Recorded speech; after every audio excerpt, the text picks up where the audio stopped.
بسم اللہ الرحمن الرحیم اللہ ولی الذین آمنوا یخرجهم من الظلمات إلى النور والذین كفروا أولیاؤهم الطاغوت يخرجونهم من النور إلى الظلمات. الحمد لله رب العالمين والصلاة والسلام على سيد المرسلين وعلى آله وصحبه أجمعين ومن تبعهم بإحسان إلى يوم الدين. أعوذ بالله من الشيطان الرجيم. بسم الله الرحمن الرحيم. ألف لام ميم غلبت الروم في أدنى الأرض وهم من بعد غلبهم سيغلبون. وقال تعالى ألف لام ميم تلك آيات الكتاب الحكيم هدى ورحمة للمحسنين. محترم حضرین، قیام اللیل میں آج انشاءاللہ سورہ عنکبوت کے آخری کے کچھ حصے تلاوت کیے جائیں گے اور اس کے بعد سورہ روم، سورہ سجدہ اور سورۃ الاحزاب. ہم سورہ روم، سورہ لقمان بھی ہے، سورہ روم اور سورہ لقمان پر کچھ تھوڑی سی تفصیل ذکر کریں گے. اس سے پہلے جو سورتیں چھوٹ رہی ہیں ان پر تھوڑی سی سرسری سی نظر ڈالیں. ایک سورہ قصص جو اس سے پہلے پڑھی جا چکی. سورہ قصص نام ہی ہے قصے سے متعلق قصہ بیان کرنا یا قصے کی جمع مانے.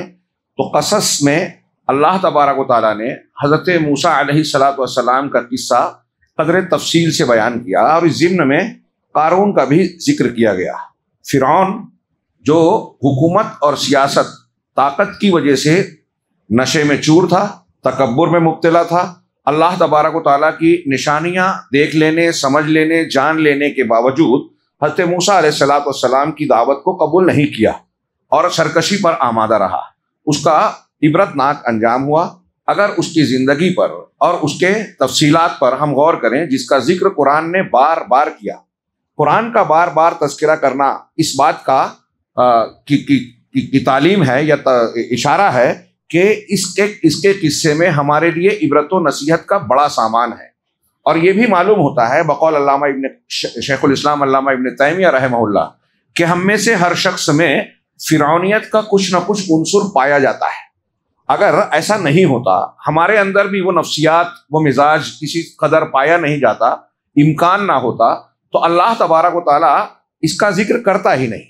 فرعون کا، ابلیس کا اور ان کے مزاج کا تذکرہ کر کے دراصل ہم کو تعلیم دی گئی ہے، تنبیہ کی گئی ہے، ڈرایا گیا ہے کہ ہم کو ان کی روش سے، ان کے طریقے سے بچنا ہوگا، بچنا چاہیے. اس سورہ مبارکہ میں اللہ تبارک و تعالیٰ نے ابتدائی آیات میں یہ ذکر کیا حضرت موسیٰ علیہ السلام کی والدہ کا تذکرہ کرتے ہوئے کہ وَأَوْحَيْنَا إِلَىٰ أُمِّ مُوسَىٰ أَنْ أَرْضِعِيهِ، کہ ہم نے موسیٰ کی والدہ کی طرف وحی کی، ان کو الہام کیا. وحی چپکے سے دل میں بات ڈالنا، ان کو الہام کیا. حضرت موسیٰ کی والدہ نبی نہیں تھی، کوئی عورت نبی نہیں رہی، تو ہم نے وحی کی ان کی طرف ان ارضعی کہ انہیں دودھ پلاؤ. فَإِذَا خِفْتِ عَلَيْهِ، جب ان پر تمہیں ڈر ہو، خوف ہو. کیونکہ فرعون کا یہ طریقہ چل رہا تھا، ایک سال بچوں کو، بنی اسرائیل میں بچے جو پیدا ہو رہے ہیں ان کو قتل کرتا تھا. حضرت موسیٰ علیہ السلام کی ولادت اسی سال ہوئی تھی. حضرت ہارون کی اس سال ہوئی جب قتل نہیں ہوتا تھا. تو حضرت موسیٰ کے تعلق سے اللہ نے موسیٰ علیہ السلام کی والدہ کو یہ اطلاع یا الہام کیا کہ ان کو دودھ پلاتی رہو، اور جب یہ تم کو ڈر پیدا ہو کہ یہ پکڑا جائے گا، قتل کیا جا سکتا ہے، تو فَأَلْقِيهِ فِي الْيَمِّ، ان کو دریا میں ڈال دینا، کسی باکس وغیرہ میں رکھ کے، صندوق میں ان کو دریا میں ڈال دینا. وَلَا تَخَافِي وَلَا تَحْزَنِي، اور ڈر بالکل نہیں رکھنا، نہ ہی حزن و ملال میں مبتلا ہونا، کوئی خوف نہ ہو اور کوئی افسوس بھی نہ کرنا. اِنَّا رَادُّوهُ إِلَيْكَ، ہم انہیں تمہاری طرف پلٹا دینے والے ہیں. وَجَاعِلُوهُ مِنَ الْمُرْسَلِينَ، اور اسے رسولوں میں بنانے والے ہیں.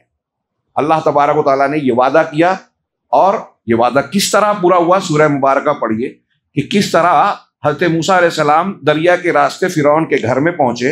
جو قتل کرنا چاہتا تھا اسی نے اپنے بیٹے کی طرح پالا پوسا، محل میں وہ حضرت موسیٰ علیہ السلام حکومت کا کاروبار قریب سے دیکھنے کا موقع پاتے ہیں، وہاں جیتے ہیں۔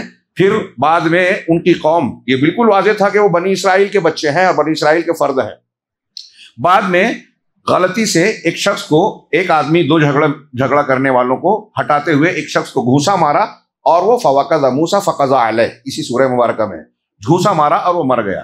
حضرت موسیٰ علیہ السلام نے کہا کہ پروردگار یہ تو جاہلین کا عمل ہے، مجھ سے سرزد ہو گیا، مجھے معاف کر دے، مجھ سے غلطی ہو گئی۔ دیکھیے حضرت موسیٰ بھی معافی مانگ رہے ہیں۔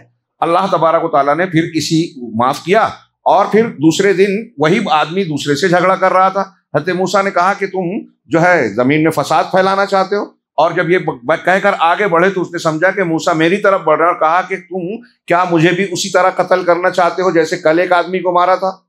اس سے فرعونی کو، اس کی قوم کے آدمی کو پتہ چل گیا کہ حضرت موسیٰ ہی نے مارا تھا جس کی تلاش جاری تھی۔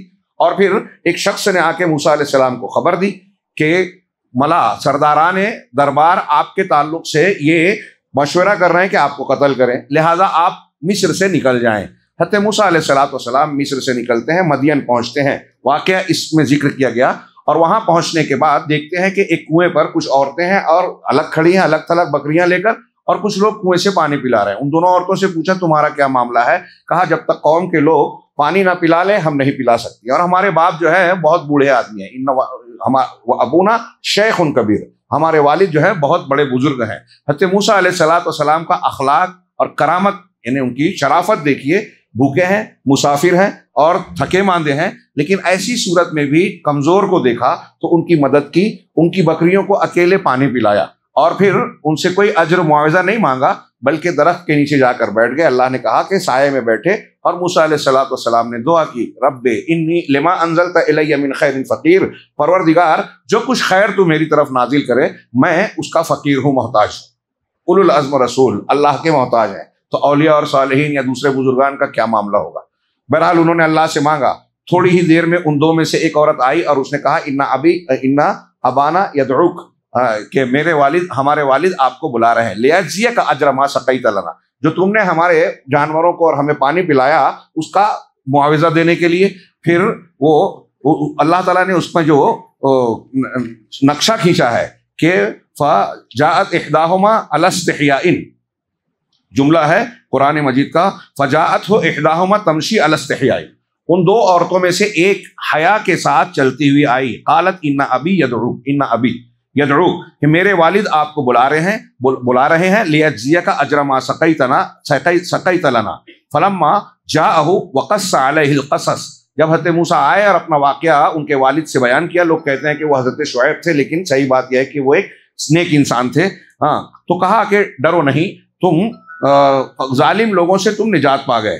پھر ان میں سے، ان دونوں عورتوں میں سے ایک نے کہا کہ انہیں اپنا اجیر اور کام کرنے والے کے طور پر رکھ لو، یہ سب سے بہتر آدمی جس کو آپ اپنے پاس رکھتے ہیں وہ قوی اور امین ہو۔ حضرت موسیٰ علیہ السلام کے ساتھ دو ملاقات یا ایک ملاقات میں اس عورت نے یہ اندازہ لگا لیا کہ یہ طاقتور بھی ہیں کہ سب کو پانی پلایا، سب مسافر ہونے کے باوجود، اور ساتھ ہی ساتھ یہ بھی اندازہ لگا لیا کہ وہ امانت دار ہیں۔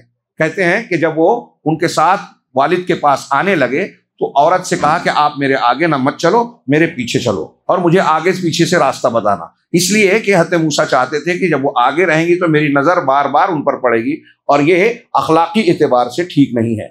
اس سے انہوں نے اندازہ لگا لیا کہ یہ بڑے امانت دار ہیں، نیک انسان ہیں۔ اور پھر جب انہوں نے یہ کہا تو والد نے کہا کہ اگر آپ چاہیں تو میری ان دو بیٹیوں میں سے میں کسی کے شادی کر دینا چاہتا ہوں۔ اس سے یہ بھی پتہ چلا کہ باپ آدمی سے براہ راست اپنی بچی کے نکاح کی بات کر سکتا ہے۔ چنانچہ انہوں نے یہ پیشکش کی اور کہا کہ مہر کے طور پر آپ 8 سال یا 10 سال ہمارے یہاں رہیں، چاہے یہ آپ کے اوپر ہے کہ جتنا بھی آپ اختیار ہے۔ حضرت موسیٰ نے کہا کہ یہ مدت آپ کے اور میرے درمیان ہے، جو میرے اختیار میں ہوگی میں چاہوں گا کروں گا۔ اور پھر انہوں نے 10 سال پورا کر کے جب واپس لوٹے تو طور کی پہاڑی پر روشنی نظر آئی، وہاں گئے، نبوت ملی اور فرعون کی طرف بھیجے گئے، اور پھر واقعات کا تذکرہ کیا گیا۔ اور پھر اسی ضمن میں قارون کا ذکر کیا گیا۔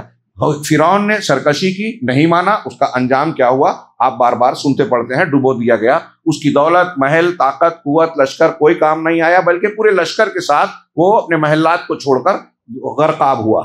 موسیٰ علیہ السلام، بنی اسرائیل ٹوٹے پھوٹے تھے، کمزور تھے، وسائل میں کمتر تھے، لیکن اللہ کے دین کو ماننے والے تھے، توحید کے علمبردار تھے۔ اللہ تعالیٰ اسی طریقے سے آزمائش میں تو ڈالتا ہے اہل توحید کو، لیکن وقت کا کوئی بھی فرعون ہو، کتنا بھی ظلم کرے، قتل کرے، غلام بنائے اور کیسے بھی حقوق تلف کرے، اگر آپ اور ہم متقی پرہیزگار ہیں، اس میں کہا گیا اس جملے میں والعاقبۃ للمتقین، کہ عاقبت اور انجام تقوی والوں کے لیے ہے۔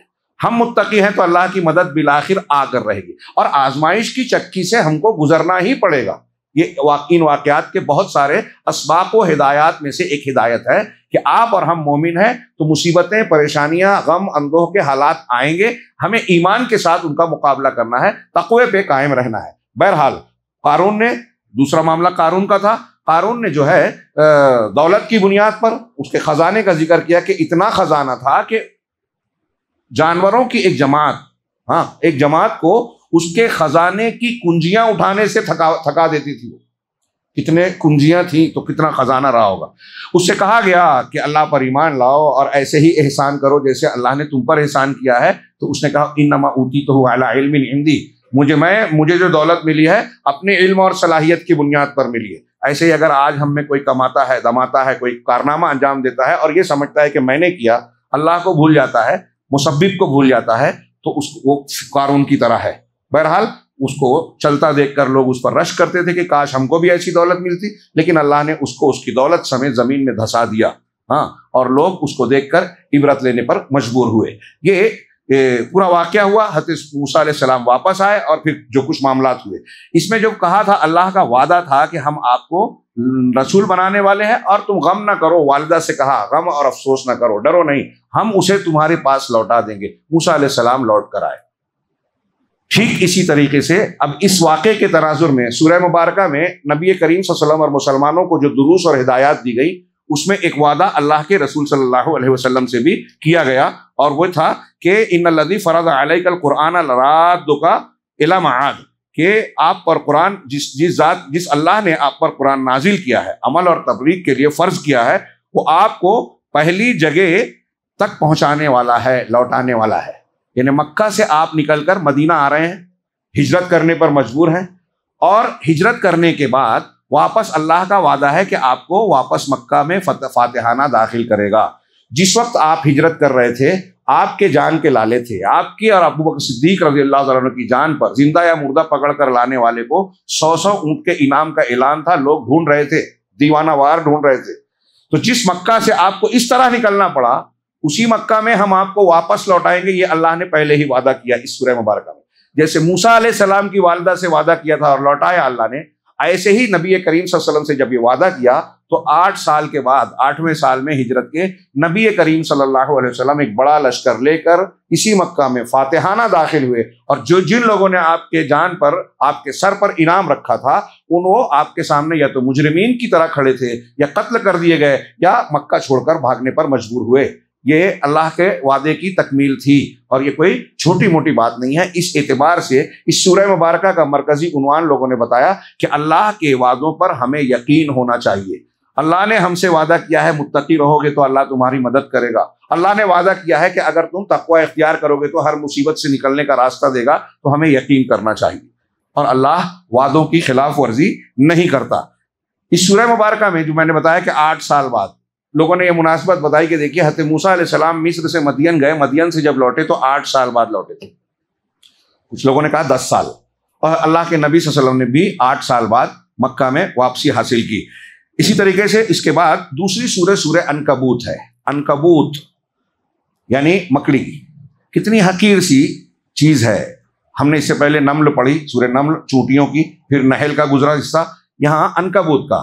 اللہ تبارک و تعالیٰ کی اس مخلوق کو آپ دیکھیے، اور سائنسی اعتبار سے جنہوں نے تحقیق کی ہے ان کی تفصیل پڑھیے تو عقل حیران رہ جاتی ہے۔ ہمارے گرد پیش میں ایسی مخلوقات اور اللہ کی ایسی نشانیاں ہیں، ہم غور نہیں کرتے۔ بہرحال اللہ تبارک و تعالیٰ نے اس معمولی سی مخلوق کے نام پر اس سورہ مبارکہ کا ذکر کیا، اس لیے کہ اللہ تبارک و تعالیٰ نے اس میں ان لوگوں کو جو اللہ تبارک و تعالیٰ کو چھوڑ کر دوسروں پر اعتماد بھروسہ کرتے ہیں، عبادت کرتے ہیں، شرک کرتے ہیں، ان کے تعلق سے مثال دی ہے۔ یہی ایک مثال بیان کی ہے ایک مکڑی کی، مکڑی کے گھر کی، یعنی مکڑی کا جالا جسے ہم کہتے ہیں۔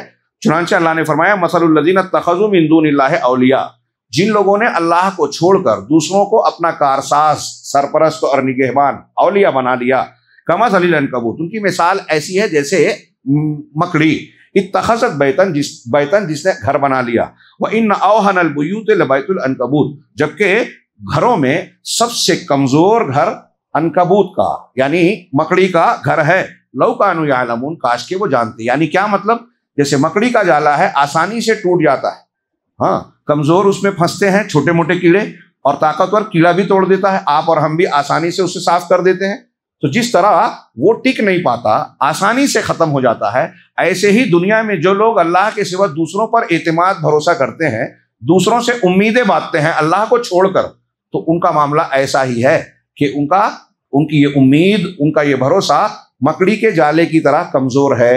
ایک معنی یہ ہے، ایک معنی یہ ہے کہ جس طرح مکڑی کا جالا پھیلا ہوا ہوتا ہے، گھنا ہوتا ہے، اور اس میں چھوٹے موٹے کیڑے پھنس جاتے ہیں، ایسے ہی وہ بے وقوف انسان جو شیطان کے دھوکے میں آتا ہے، شیطان کے مکڑی کے جالے میں، حالانکہ وہ جو دلیلیں دے رہا ہے شرک کے کرنے کے لیے، جو شبہات پیدا کرتا ہے، وہ مضبوط نہیں ہے۔ آپ کسی بھی مشرک سے پوچھیے، قبر پرست ہو، بت پرست ہو، دیوی دیوتاؤں کو ماننے والا ہو، اس سے دلیل پوچھیے کہ آپ اسے کیوں پوچھتے ہیں، تو جو بات وہ پیش کرے گا وہ مکڑی کے جالے کی طرح کمزور نہیں، بودی، کوئی مضبوط دلیل شرک سے متعلق اللہ نے اتاری ہی نہیں ہے۔ قرآن نے بار بار کہا، اور اس کو میں اکثر کہتا ہوں کہ شرک کے غلط ہونے کی ایک دلیل یہ ہے کہ شرک کے صحیح ہونے کی ایک بھی دلیل نہیں ہے، اور توحید کی جتنے لوگ ہیں، جتنی مخلوق ہے، اور جتنا غور کریں گے اتنی دلیلیں ہیں۔ ان صورتوں میں توحید کی بھرپور اور زبردست دلیلیں دی گئی ہے۔ اس سورہ مبارکہ میں کا مرکزی مضمون ہے فتن، ابتلا، اللہ تعالیٰ کی ابتلا اور آزمائش اللہ تبارک و تعالیٰ کی ایک سنت اور قانون رہا ہے۔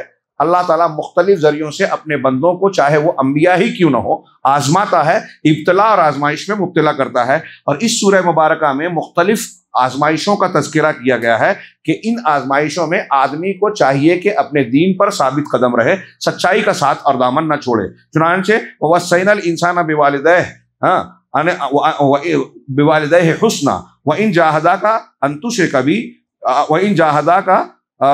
تُشْرِكَ بِي مَا لَيْسَ لَكَ بِهِ عِلْمٌ، کہ اللہ نے کہا کہ ہم نے انسان کو وصیت کی، تاکیدی حکم دیا کہ اپنے والدین کے ساتھ اس نے سلوک کرے، اور وہ اگر تمہیں اس بات پر مجبور کریں کہ میرے ساتھ شرک کرو جس کا تم کو کوئی علم اور دلیل تمہارے پاس نہیں ہے، تو جو ہے فَلَا تُطِعْهُمَا، تم ان کی اطاعت نہ کرو۔ فَإِنِّي إِلَيَّ مَرْجِعُكُمْ، میرے ہی طرف تم کو لوٹ کر آنا ہے۔ فَأُنَبِّئُكُم بِمَا كُنتُمْ تَعْمَلُونَ، اس آیت کریمہ میں والدین کا فتنہ، آزمائش، کہ والدین ہمارے لیے کئی مرتبہ ایسا ہوتا ہے کہ والدین ہمارے ساتھ کچھ سخت کلامی بدسلوکی کرتے ہیں، اس کے باوجود ان کے ساتھ حسن سلوک کرنا ہے۔ دوسروں کی طرح آپ ان کو ان کے تماچے کا جواب تماچے سے نہیں دے سکتے، ان کی گالی کا جواب گالی سے نہیں دے سکتے، ان کو اف کہنا منع ہے، یہ ان کا خصوصی حق ہے۔ اللہ نے کئی مقامات پر شرک سے ممانعت کے بعد والدین کی نافرمانی سے منع کیا ہے۔ یہ اس کے حقوق العباد میں والدین کا حق رسول کے بعد سب سے بڑا ہے، رشتہ و پیوند کے اعتبار سے سب سے بڑا ہے۔ چنانچہ یہاں والدین کے فتنے کا آزمائش کا ذکر ہے۔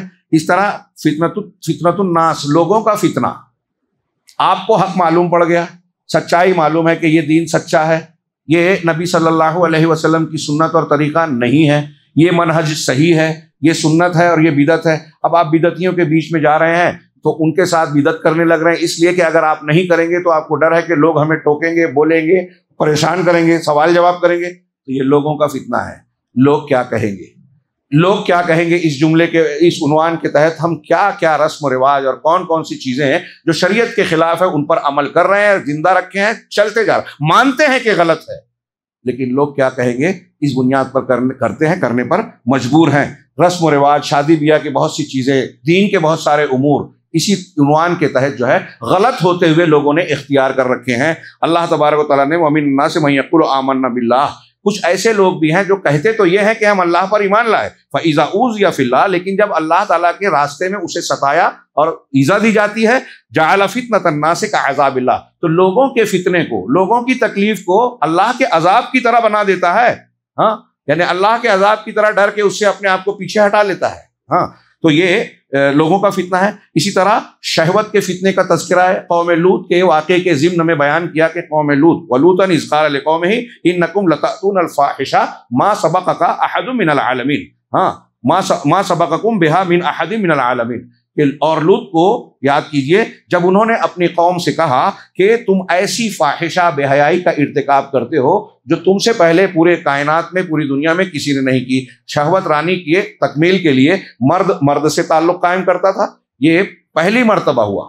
غالباً مروان کا یہ جملہ ہے کہ اگر اللہ نے قرآن میں یہ نہیں بتایا ہوتا تو شاید میں یہ تصور بھی نہیں کرتا کہ کوئی مرد ایسی حرکت کرے گا، لیکن اللہ نے بتایا تو پتہ چلا.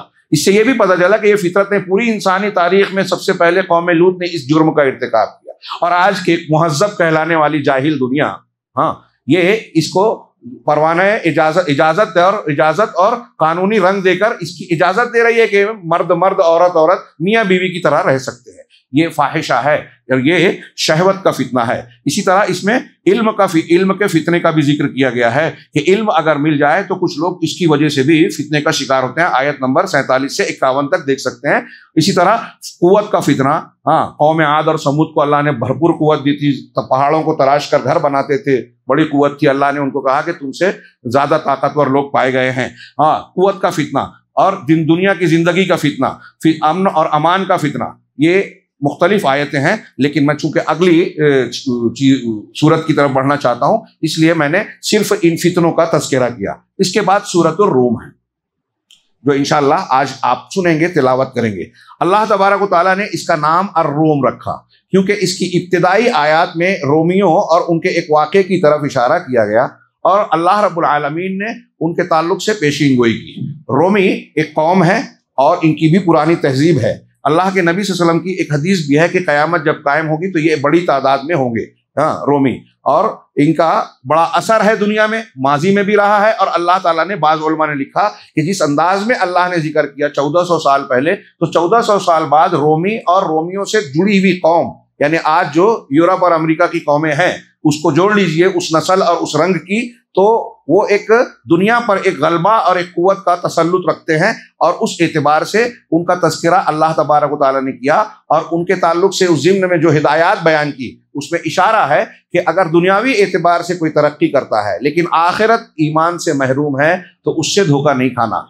دنیا کے بہت سارے لوگ مسلمانوں میں یہ تشہیر اور پروپیگنڈا کرتے ہیں کہ ہمارے مسلمان آج کی تاریخ میں دوسری قوموں سے پچھڑ گئے ہیں، زیادہ تر کمزور ہیں، سائنس اور ٹیکنالوجی میں پیچھے ہو گئے. ایک زمانہ تھا کہ ہم ہی دنیا کے سرداری کر رہے تھے. علم کا راستہ مسلمانوں نے بتایا. 800 سال تک یورپ کے لوگوں کا بھی اعتراف ہے، بڑے محققین کا، کہ دنیا میں جو بھی ایجاد ہوا مسلمانوں نے ایجاد کیا. تو وہ تو ہمارے عروج کا زمانہ تھا. اب یہ انحطاط اور پستی کا زمانہ آ گیا ہے کہ علم سے، ترقیات سے ہم پیچھے ہٹ گئے، پچھڑ گئے. اور اس بنیاد پر یہ پروپیگنڈا کیا جاتا ہے کہ مسلمان پیچھے اس لیے ہیں کہ یہ مذہب کو پکڑ کے بیٹھے. آپ کو اگر ترقی کرنا ہے تو دین مذہب کو چھوڑنا پڑے گا.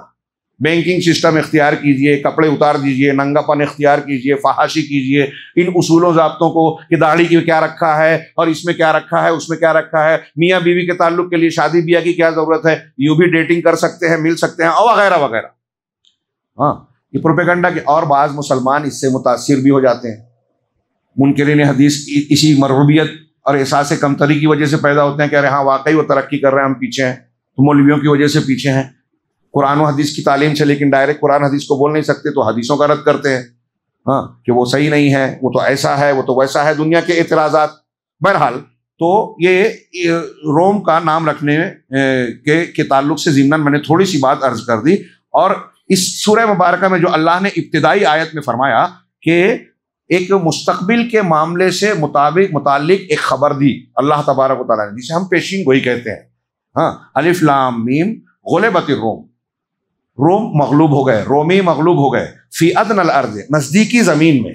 کہ رومی اس وقت ایک بڑی طاقت تھی، نبی کریم صلی اللہ علیہ وسلم کے زمانے میں دنیا کی بڑی طاقت اور حکومت تھی. ان کے مقابلے میں ایران، یا جس کو اس وقت فارس کہا جاتا تھا، فارس کی قوت تھی. یہ دو بڑی قوتیں تھیں اس وقت، اور دونوں میں مقابلہ آرائی ہوتی تھی، کہیں کہیں جنگیں چھڑتی تھی. تو واقعہ یہ ہوا کہ اس زمانے میں ایرانی رومیوں پر غالب آ گئے اور بڑی بری طرح غالب آئے. ایرانی جو تھے یعنی فارسی، یہ آتش پرست مشرک تھے، اور رومی جو تھے وہ اہل کتاب نصارہ تھے. مکہ میں نبی کریم صلی اللہ علیہ وسلم کا کفار مکہ سے جو معاملہ چل رہا تھا، اس تناظر میں اہل مکہ اپنے سے قریب فارسیوں کو سمجھتے تھے کہ وہ ہماری طرح شرک کرتے ہیں.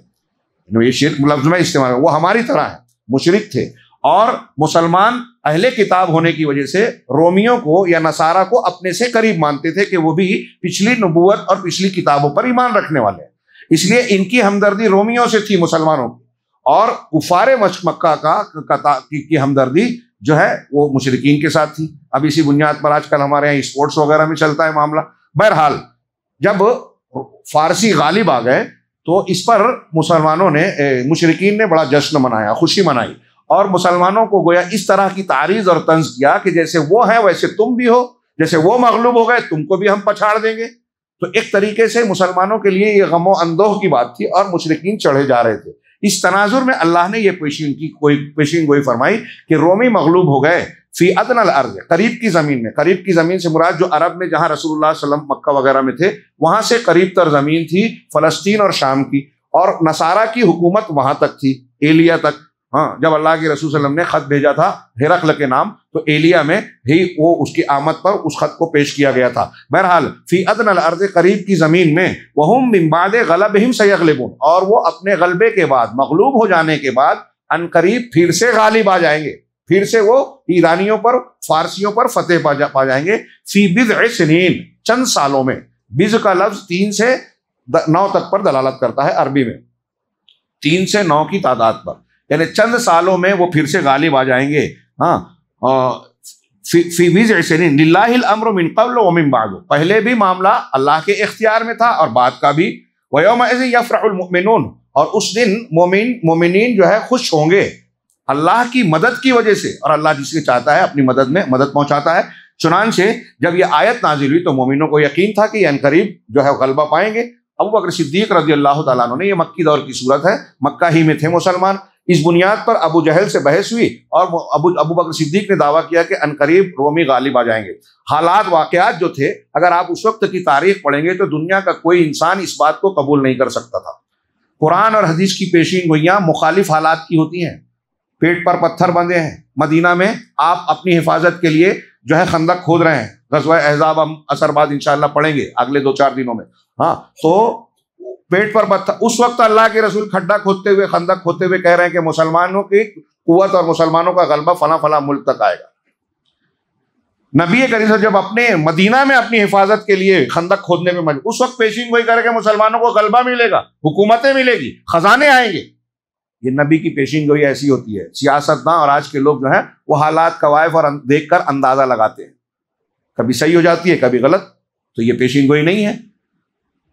اللہ تبارک و تعالیٰ نے جس وقت یہ کہا کہ رومی عنقریب چند سالوں میں غلبہ پائیں گے، ہاں، بعض علماء نے بڑے تفصیل سے لکھا ہے کہ اس وقت جو حالات تھے کوئی یہ قبول ہی نہیں کر سکتا تھا، چنانچہ ابو جہل نے بھی کہا کہ ہو ہی نہیں سکتا، غلط ہوگا ہی نہیں۔ ابو بکر صدیق نے جب اللہ نے کہا ہے تو ہو کر رہے گا، شرط لگا لی۔ اس وقت شرط حرام نہیں تھی، بعد میں شرط حرام ہو گئی، شرط لگا لی، اتنے اونٹوں کی شرط لگی۔ حضرت ابو بکر صدیق نے کہا کہ 5 سال بعد رومی غالب آ جائیں گے، اور پھر نبی کریم صلی اللہ علیہ وسلم کو آ کر بتایا تو آپ نے کہا کہ بضع کا لفظ 9 تک ہوتا ہے، تم ایک کام کرو کہ اونٹوں کی تعداد بھی بڑھا دو اور شرط کی مدت بھی بڑھا دو، کیونکہ بضع 9 تک ہوتا ہے۔ حضرت ابوبکر صدیق نے جا کے 9 سال تک کہا اور اونٹ بھی بڑھا لیا، اور اس کے بعد 7 سال کے بعد پھر سے رومی مغلوب ہوئے، رومی غالب آ گئے اور فارسیوں پر ان کا غلبہ حاصل ہو گیا۔ یہ کوئی معمولی بات نہیں تھی، جیسے پچھلی صورت میں ہم نے پڑھا اللہ کا وعدہ سچا ہوتا ہے، یہاں بھی، اور اللہ نے آخر میں بھی اس سورہ مبارکہ میں کہا کہ اللہ کے وعدے اور وحی پر لوگوں کو یقین ہونا چاہیے۔ اللہ نے خطاب کر کے کہا فاصبر ان وعد اللہ حق ولا یستخفنک الذین لا یوقنون، صبر کیجئے، یقیناً اللہ کا وعدہ سچا ہے، اور آپ کو وہ لوگ جو یقین نہیں رکھتے ہلکا نہ کر دیں، بے صبرا نہ بنا دیں۔ ہاں، تاکہ یہ اللہ نے جو یہ بیان فرمایا واقعات کی روشنی میں پیشین گوئی کی، اور پھر جیسا قرآن نے کہا تھا ویسا ہی ہوا۔ ہاں، یہ قرآن کے حق ہونے کی، نبی صلی اللہ علیہ وسلم کے حق ہونے کی دلیل بھی تھی۔ چنانچہ ایک مسلمان کو یہ سوچنا چاہیے کہ اللہ کے وعدے غلط نہیں ہوتے، ہمیں اسی پر بھروسہ کرنا چاہیے۔ یہاں شیخ نے یہ مرکزی عنوان یہ بتایا کہ الیقین فی الوحی، وحی کے مضامین پر، اللہ کی باتوں پر یقین ہونا چاہیے، کیونکہ اس میں کوئی بات غلط ہو ہی نہیں سکتی۔ اب آگے انہوں نے موضوعات میں ذکر کیا کہ بہت بڑا فتنہ جو ہمارے زمانے میں خاص طور سے ایک بڑا فتنہ ہے، وہ یہ ہے کہ روم کے لوگ دنیاوی علوم میں جو ترقی یافتہ تھے اور اس میں جو ان کو مضبوطی حاصل تھی، بڑے بڑے قلعے، محلات اور کیا کیا بناتے تھے، ہاں ہتھیار بناتے تھے، ہاں مسلمانوں کے اس سے عاجز ہونے کے ساتھ جس نے بعض کمزور مسلمانوں کو ایسا بنا دیا کہ وہ یہ سمجھتے ہیں کہ رومی، یا آج کی زبان میں کہیں کہ امریکہ، یورپ ترقی یافتہ قومیں اس لیے ٹیکنالوجی اور سائنس میں یا دوسرے معاملات میں آگے ہیں دنیاوی امور میں کہ وہ حق پر ہے، یا ان کی ترقی کو ان کے حق ہونے کی دلیل بنایا جاتا ہے۔ کچھ ایسے کمزور مسلمان بھی پائے جاتے ہیں، ہاں کہہ رہے ہیں اور دوسرے لوگ جو ان سے پچھڑے ہوئے ہیں، پیچھے ہیں ترقیات کی رفتار میں، ان سے پچھڑ گئے، اور خاص طور سے مسلمان، تو وہ دلیل کے طور پر بتاتے کہ یہ اس لیے پیچھے ہے کہ یہ باطل پر ہے۔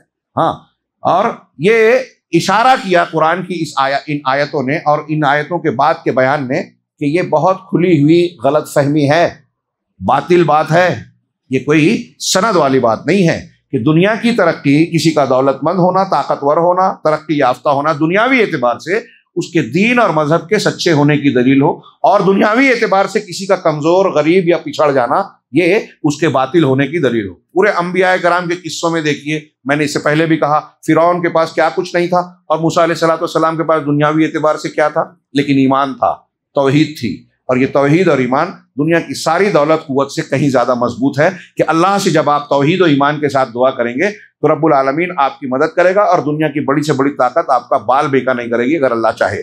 چنانچہ ان آیتوں کے بعد جو اللہ نے وعدہ کیا اور پھر آگے فرمایا سورہ روم میں کہ اللہ کا وعدہ سچا ہے، ہاں ان وعد اللہ حق لا یخلف اللہ وعدہ، اللہ کا وعدہ سچا ہے، اللہ اپنے وعدے کی خلاف ورزی نہیں کرتا، ولکن اکثر الناس لا یعلمون، لیکن اکثر لوگ علم نہیں رکھتے۔ اس کے فوراً بعد غور سے سنیے گا، اللہ کہہ رہا ہے اکثر لوگ لا یعلمون، علم نہیں رکھتے، اور فوراً کہا یعلمون، علم رکھتے ہیں، کیا؟ ظاہرا من الحیات الدنیا، دنیا کے کچھ ظاہری چیزوں کا۔ اکثر لوگ علم نہیں رکھتے، جو نہیں رکھتے انہی کے بارے میں اللہ یہ کہہ رہا ہے کہ وہ علم کس بات کا رکھتے ہیں؟ دنیا کی کچھ ظاہری چیزوں کا علم رکھنے کے باوجود جاہل ہے۔ کیوں؟ ولا کہ وہم عن الآخرۃ ہم غافلون، کیونکہ وہ آخرت سے غافل ہے، توحید سے ناآشنا ہے۔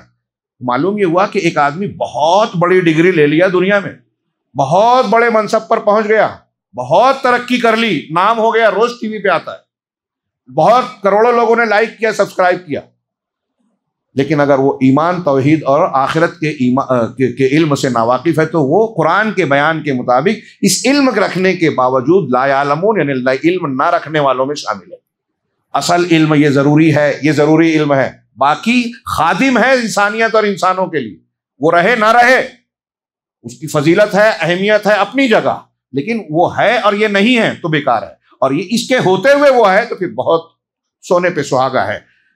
ہاں، اس سورہ مبارکہ میں مختلف سطحوں پر، مختلف معیار پر اللہ تبارک و تعالیٰ نے جو ہے چیزوں کو اکٹھا کر دیا ہے، دلیلوں کو، واقعات کو، معاملات کو۔ اگر اس میں آدمی غور کرے تو اللہ پر، قرآن پر، رسول صلی اللہ علیہ وسلم پر ایمان مزید مضبوط ہوگا، دل کھلے گا۔ کس طریقے سے 1400 سال پہلے اللہ رب العالمین نے اپنے دلیلوں کے طور پر اس سورہ مبارکہ میں مضامین کو بیان کیا ہے۔ پہلے تاریخی اعتبار سے، یعنی تاریخ نقل کی ہے، یہ روم اور فارس کی جنگ، آیت نمبر 2 اور 4 میں، جیسا کہ ہم نے تھوڑا سا اشارہ کیا۔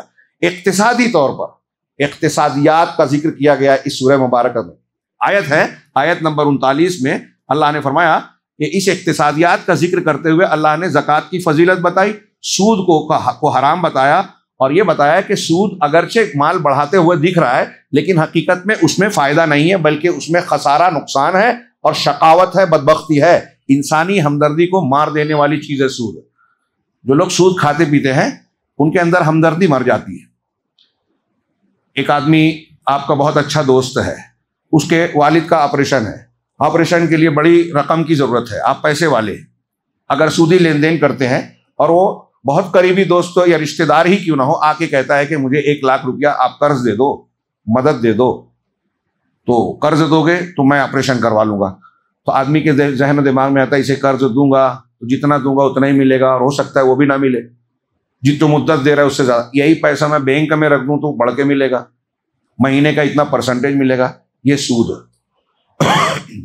یہ لالچ انسان کو قساوت قلبی، بے رحمی، بے مروتی کا شکار بنا، انسانیت کو مار دیتا ہے، ہاں اسی لیے یہ حرام ہے۔ اس کے اور بھی بہت سے نقصانات ہیں۔ آج دیکھیے پوری دنیا کساد بازاری کا شکار ہے، اس لیے کہ اللہ نے فرمایا کہ اللہ سود کو مٹاتا ہے۔ یہاں آیت میں اس سورہ مبارکہ میں اللہ نے فرمایا کہ وما آتیتم من ربا لیربو فی اموال الناس، اور جو کچھ تم سود دیتے ہو تاکہ لوگوں کے مال میں اضافہ ہو، فلا یربو عند اللہ، تو اللہ کے نزدیک وہ مال بڑھتا ہی نہیں۔ وما آتیتم من زکات تریدون وجہ اللہ، اور جو کچھ زکات تم دیتے ہو جس سے تم اللہ کی وجہ، اللہ کا چہرہ یا اللہ کی خوشنودی چاہتے ہو، زکات خرچ کرتے ہو، تو فاولئک هم المضعفون، تو یہی پیسے کو کئی گنا بڑھانے والے ہیں۔ غور کیجئے کتنی پیاری تعلیم ہے۔ سود دے کے آپ پیسے پہ پیسہ بڑھانا چاہتے ہو، لیکن اگر آپ زکات دیتے ہو تو کون سا بدلہ ملے گا؟ اللہ تبارک و تعالیٰ ایک کا 10 اور 10 سے لے کے 700 تک اور 700 سے بھی زیادہ بدلہ دے گا۔ اصلی سود وہ ہے جو اللہ دے گا اجر و ثواب کی شکل میں۔ مومن وہ سود لینا چاہے گا جو اللہ نے دیا یا دیتا ہے، لہٰذا زکوٰۃ اور صدقات دینا چاہیے۔ تو بہرحال اس میں مالی اعتبار سے بھی تعلیم دی گئی، پھر اس میں اجتماعی اور خاندانی اعتبار سے بھی تعلیم دی گئی۔ چنانچہ اللہ تبارک و تعالیٰ نے میاں بیوی کے اسرار اور ان کے تعلقات کا ذکر کرتے ہوئے فرمایا اپنی نشانی کے طور پہ وَمِنْ آیَاتِهِ أَنْ خَلَقَ لَكُم مِّنْ أَنفُسِكُمْ أَزْوَاجًا، اللہ کی نشانیوں میں سے ایک نشانی یہ ہے کہ تمہارے لیے تمہاری ہی جنس سے تمہارا جوڑا بنایا۔ انسان کا جوڑا جانور نہیں بنایا، انسان کا جوڑا جن نہیں بنایا، انسان کا جوڑا انسان سے بنایا، مرد کو عورت اور عورت کو مرد کا جوڑا بنایا۔ یہ اللہ کی نشانی ہے، توحید کی دلیل ہے۔ اللہ تعالیٰ نے اس کو دلیل کے طور پر کہ اللہ کی نشانیوں میں سے ایک نشانی ہے۔ سوچئے تھوڑی دیر کے لیے کہ ہماری بیوی اور بیوی کے لیے شوہر ایک دوسرے کے لیے کیسے لباس بنتے ہیں، سکون کا ذریعہ بنتے ہیں، خاندان بنتا ہے، لذت کا حصول ہوتا ہے، سکون اور بہت سارے فوائد۔ چنانچہ اللہ نے کہا کہ تمہارے لیے تمہارے ہی جنس سے جوڑے بنائے، لتسکنوا الیہا، کیوں بنایا؟ تاکہ تم اس کی طرف سکون حاصل کرو۔ میاں بیوی کے جائز تعلق سے سکون ملتا ہے، میاں بیوی کے ناجائز تعلق سے سکون غارت ہوتا ہے۔ زنا کرنے والا تھوڑی دیر کے لیے چاہے یہ سمجھے کہ میں لذت حاصل کر رہا ہوں، لیکن حقیقت میں اس کا سکون غارت ہوتا ہے۔ اور جائز طریقے سے سکون، عزت ملتی ہے، سکون ملتا ہے، اور ایک دوسرے سے عہد و پیمان ہوتا ہے۔ ناجائز تعلق میں وفاداری نہیں ہوتی، مطلب نکلا، پیسہ دیا اور کنارے ہو گئے، ایک دوسرے کی ہمدردی نہیں، جذبات کا، حقوق کا کوئی خیال نہیں۔ جائز تعلق میں جب شادی بیاہ ہوتا ہے تو جذبات کا خیال ہوتا ہے، ایک دوسرے سے عہد و معاہدہ ہوتا ہے، ایک دوسرے کا عیب چھپایا جاتا ہے، معاون و مددگار بنتے ہیں، زندگی کی گاڑی چلانے میں ایک دوسرے کے لیے گاڑی کے دو پہیے بنتے ہیں، بچے پیدا ہوتے ہیں، دونوں اس کی تربیت میں ایک دوسرے کا سہارا بنتے ہیں۔ وہ معاشی طور سے باپ جو ہے مدد کرتا ہے، اور عورت جو ہے ممتا نچھاور کرتی ہے، دیکھ بھال کرتی ہے، اس کے گھر کی ضروریات پوری کرتی ہے۔ چنانچہ اس میں سکون ہی سکون ہے۔ یہ سکون میاں بیوی کے جائز رشتے میں ہے۔ دنیا آج جو ہے جدید ترقی یافتہ دنیا ناجائز تعلقات کو ہوا دے رہی ہے۔ ابھی میں نے اشارہ کیا کہ قانون بن رہا ہے، ایسے ہی قانون یہ بھی بن گیا کہ اگر میاں بیوی، لڑکا اور لڑکی تیار ہیں، شادی نہیں کرتے ہیں تو کوئی بات نہیں ہے، ایک دوسرے سے راضی ہیں، تعلقات قائم کر لیا، ڈیٹنگ کیا، یوز اینڈ تھرو والے کلچر کے مطابق جب تک چاہا ساتھ رہے اور جب چاہا ساتھ چھوڑ دیا۔ اگر یہ اختیار کرتے ہیں تو قانوناً کوئی جرم نہیں ہے۔ دنیا میں یہ چل رہا ہے، اس کے کیا نتائج ہیں؟ سکون ختم ہو گیا، اور سکون حاصل کرنے کے لیے نشے کا سہارا لیتے ہیں، گانے بجانے کا سہارا لیتے ہیں، موسیقی سنتے ہیں، اور نہ جانے کیا کیا کرتے ہیں، جس سے بعد میں اور زیادہ بے چینی بڑھ جاتی ہے، اور زیادہ مسائل در مسائل بڑھتے چلے جاتے ہیں۔ اب بے نکاحی زندگی سے اولاد الزنا کی کثرت ہوئی۔ یورپ امریکہ میں کہیں 50%، کہیں 60% ایسے بچے ہیں جن کے باپ کا علم نہیں ہے۔ میں ہوائی بات نہیں کہہ رہا ہوں، سروے رپورٹ دیکھ لیجئے، پرسنٹ کچھ کم زیادہ ہو سکتا ہے، لیکن یہ بھی ہے جو میں نے بیان کیا۔ تو اولاد الزنا ہے، گھر بسا نہیں ہے، رشتے معلوم نہیں ہے، کون کس کا کیا رشتہ دار ہے، ترک رشتے کا پھر سوال ہی پیدا نہیں ہوتا، کس کی کس سے شادی ہوگی معلوم نہیں پڑتا، اور پھر خاندان ٹوٹے ہیں تو ہمدردیاں نہیں ہیں ایک دوسرے کے لیے۔ جو میاں بیوی میں، ماں باپ میں بیٹے کے لیے قربانی کے جذبات ہوتے ہیں، وہ قربانی کے جذبات نہیں ہیں، زندگی مشین کی طرح ہے، بے سکونی کا شکار ہے، ایک دوسرے کے لیے ہمدردی ہے ہی نہیں، سیلفش زندگی، میں ہوں۔ ہاں، ماں باپ اپنی بیٹی سے، ماں باپ بینک کے قرضے میں ان کا گھر ضبط ہو گیا، فرانس کا واقعہ ہے پرانا، مجھے یاد آ گیا۔ بیٹی کے پاس 2 فلیٹ تھے پیرس میں، انہوں نے آ کے بیٹی سے کہا کہ بیٹی آپ کے پاس 2 فلیٹ ہے تو ایک کام کیجئے کہ ایک میں تو آپ رہتی ہیں، ایک ہمیں دے دیجئے۔ تو بیٹی نے پوچھا ٹھیک ہے میں دے دیتی ہوں، لیکن یہ بتائیے کرایہ کتنا دیں گے؟ بیٹی اپنے والدین سے پوچھ رہی ہے کرایہ کتنا دیں گے، اور بیٹے اور بیٹیاں جب بالغ ہوتے ہیں، جوان ہوتے ہیں، تو اپنی مستیوں میں، اپنی خوش گپیوں میں رکاوٹ سمجھ کر ماں باپ کو اولڈ ایج ہوم بھیج دیتے ہیں۔ وہاں کا قانون یہی کہتا ہے کہ آزادی کا مطلب یہ ہے کہ آپ کچھ بھی کریں، کوئی رکاوٹ نہیں ہونی چاہیے، اور ماں باپ کچرا ہے، رکاوٹ ہے۔ یہ کچرے کا لفظ میں نہیں کہہ رہا ہوں، انہی لوگوں کے یہاں کہا جاتا ہے۔ آج ہندوستان میں بھی اولڈ ایج ہوم بن رہے ہیں، ہندوؤں میں یہ مزاج بن رہا ہے کہ ہم کمائیں، بڑھائیں، پراپرٹی بنائیں، بچے کو پال پوس کر لاڈ پیار کر کے بڑا کریں، اور وہ ہمیں بوڑھا ہونے کے بعد ہماری پراپرٹی بھی لے لے اور ہم کو بھی گھر سے نکال کے اولڈ ایج ہوم میں ڈال دیں، تو شادی نہ کی جائے۔ میں بھی گجرات گیا تھا، تو وہاں گجرات کے بعض شہروں میں اس قسم کے رجحان غیر مسلموں میں پائے جاتے ہیں، ایسا ہمارے کچھ دوستوں نے، بھائیوں نے بتایا۔ تو خاندان ٹوٹ رہا ہے، سکون غارت ہو رہا ہے۔ اس سکون کی تلاش میں دنیا آج کیا کیا کر رہی ہے۔ اللہ رب العالمین نے بتایا کہ پاکیزہ زندگی اور پاکیزہ رشتے قائم کیجیے۔ ایک شادی میں سکون نہیں مل رہا ہے، دو کیجیے، مردوں سے کہا، جس کو آج ہم دوسرے مذاہب کے اثر سے برا سمجھتے ہیں۔ ہاں، تو لتسکنوا الیہا، تاکہ تم سکون حاصل کرو، وجعل بینکم مودۃ ورحمہ، اور جب میاں بیوی شادی کر کے ایک دوسرے سے جڑتے ہیں، دو جس میں ایک جان، ایک خاندان بنتے ہیں، جس سے سماج بنتا ہے۔ میاں بیوی کے ملاپ سے گھر بنتا ہے، گھروں سے سماج بنتا ہے، رشتے بنتے ہیں، تعلقات بنتے ہیں، کس کا کیا حق ہے یہ طے ہوتا ہے۔ یہ شادی سماج کی تشکیل کی بنیادی اینٹ ہے۔ اللہ نے اس سلسلے میں بڑی زبردست تعلیمات دی، اور اللہ یہاں کہہ رہا ہے کہ میاں بیوی کو سکون کے لیے بنایا، جوڑا بنایا، اور ساتھ ہی ساتھ دونوں کے اندر رحمت، شفقت، ہمدردی رکھ دی، مودت یعنی محبت رکھ دی۔ زنا کرنے والوں میں محبت نہیں ہوتی، وفاداری نہیں ہوتی، رحم اور مروت نہیں ہوتی۔ میاں بیوی میں ایک دوسرے کے لیے شفقت، رحمت اور مودت ہوتی ہے، قربانی کا جذبہ ہوتا ہے، اور یہ عجیب و غریب چیز ہے جو اللہ نے رکھی ہے اس رشتے میں۔ وَجَعَلَ بَيْنَكُمْ مَوَدَّةً وَرَحْمَةً إِنَّ فِي ذَلِكَ لَآيَاتٍ لِقَوْمٍ يَتَفَكَّرُونَ، یقیناً اس میں ایسے لوگوں کے لیے جو غور و فکر کرتے ہیں، عقل ہے، سوچتے ہیں، سوچ سمجھ سکتے ہیں، ان کے لیے بڑی نشانیاں ہیں۔ اس میں انسان کی اصل بھی بتائی گئی ہے۔ وَمِنْ آيَاتِهِ أَنْ خَلَقَكُم مِّن تُرَابٍ ثُمَّ إِذَا أَنْتُمْ بَشَرٌ تنتشرون، کہ اللہ کی نشانیوں میں سے یہ ہے کہ تم کو مٹی سے بنایا۔ آدم علیہ السلام مٹی سے بنایا گیا، ایک معنی یہ ہے۔ ایک معنی یہ کہ جو غذا ہم کھاتے ہیں اور اس غذا سے ہمارے جسم میں جو نطفہ بنتا ہے، اس سے بچے کی ولادت ہوتی ہے۔ وہ غذا پیڑ پودوں سے پیدا ہوتا ہے، جو بیج مٹی میں ڈلتا ہے، مٹی کے اجزاء، معدنیات، نمکیات اور دوسری چیزوں سے مل کر غلے، اناج پیدا ہوتے ہیں، پھل فروٹ پیدا ہوتے ہیں۔ اس کو کھانے کے بعد نطفہ بنتا ہے اور بچے کی ولادت کا ذریعہ بنتا ہے۔ یہ اللہ نے سسٹم اور نظام بنایا۔ غور کریں، اس میں اللہ کی نشانیاں ہیں۔ ہم کیا تھے؟ حقیر نطفہ، مٹی تھے، ہم آج اکڑ رہے ہیں، ہمارے پاس یہ ہے، ہم ایسے ہیں، ہمارے پاس یہ طاقت ہے۔ اللہ نے یاد دلایا کہ تم سرکش اور جو ہے بے قابو مت ہوئے جاؤ۔ اللہ ان الانسان لیطغی، انسان سرکش ہوا جاتا ہے۔ الرآہ استغنی، وہ سمجھتا ہے کہ میں بے نیاز ہو گیا، مجھ کو کسی کی ضرورت نہیں ہے۔ نہیں، تیری اوقات کیا تھی؟ اللہ نے نطفے سے، جمے ہوئے خون سے، مٹی سے تجھ کو بنایا۔ یہ انسان کے مراحل حیات ہیں۔ تو اس سورہ مبارکہ میں انسان کی تخلیق کا مرحلہ بھی بتایا گیا، اور پھر تفصیل سے اللہ تبارک و تعالیٰ، اللہ الذی خلقکم من ضعف، اللہ ہی ہے جس نے تم کو کمزوری کی حالت سے پیدا کیا۔ ہم کتنے کمزور تھے، پیدا ہوئے تھے تو کیسے تھے؟ ہر شخص اپنے آپ پر غور کریں کہ آج ہم کو لگتا ہے قوی ہے، طاقتور ہے، یہ کام کر سکتے ہیں، وہ اٹھا سکتے ہیں، لیکن جب پیدا ہوئے تھے تو ہماری ایسے ننھے منھے تھے۔ کوئی لیتا تھا، اٹھاتا تھا تو لوگوں کو ڈر لگتا تھا کہ کہیں ہاتھ مڑ نہ جائے، ہڈی ٹوٹ نہ جائے۔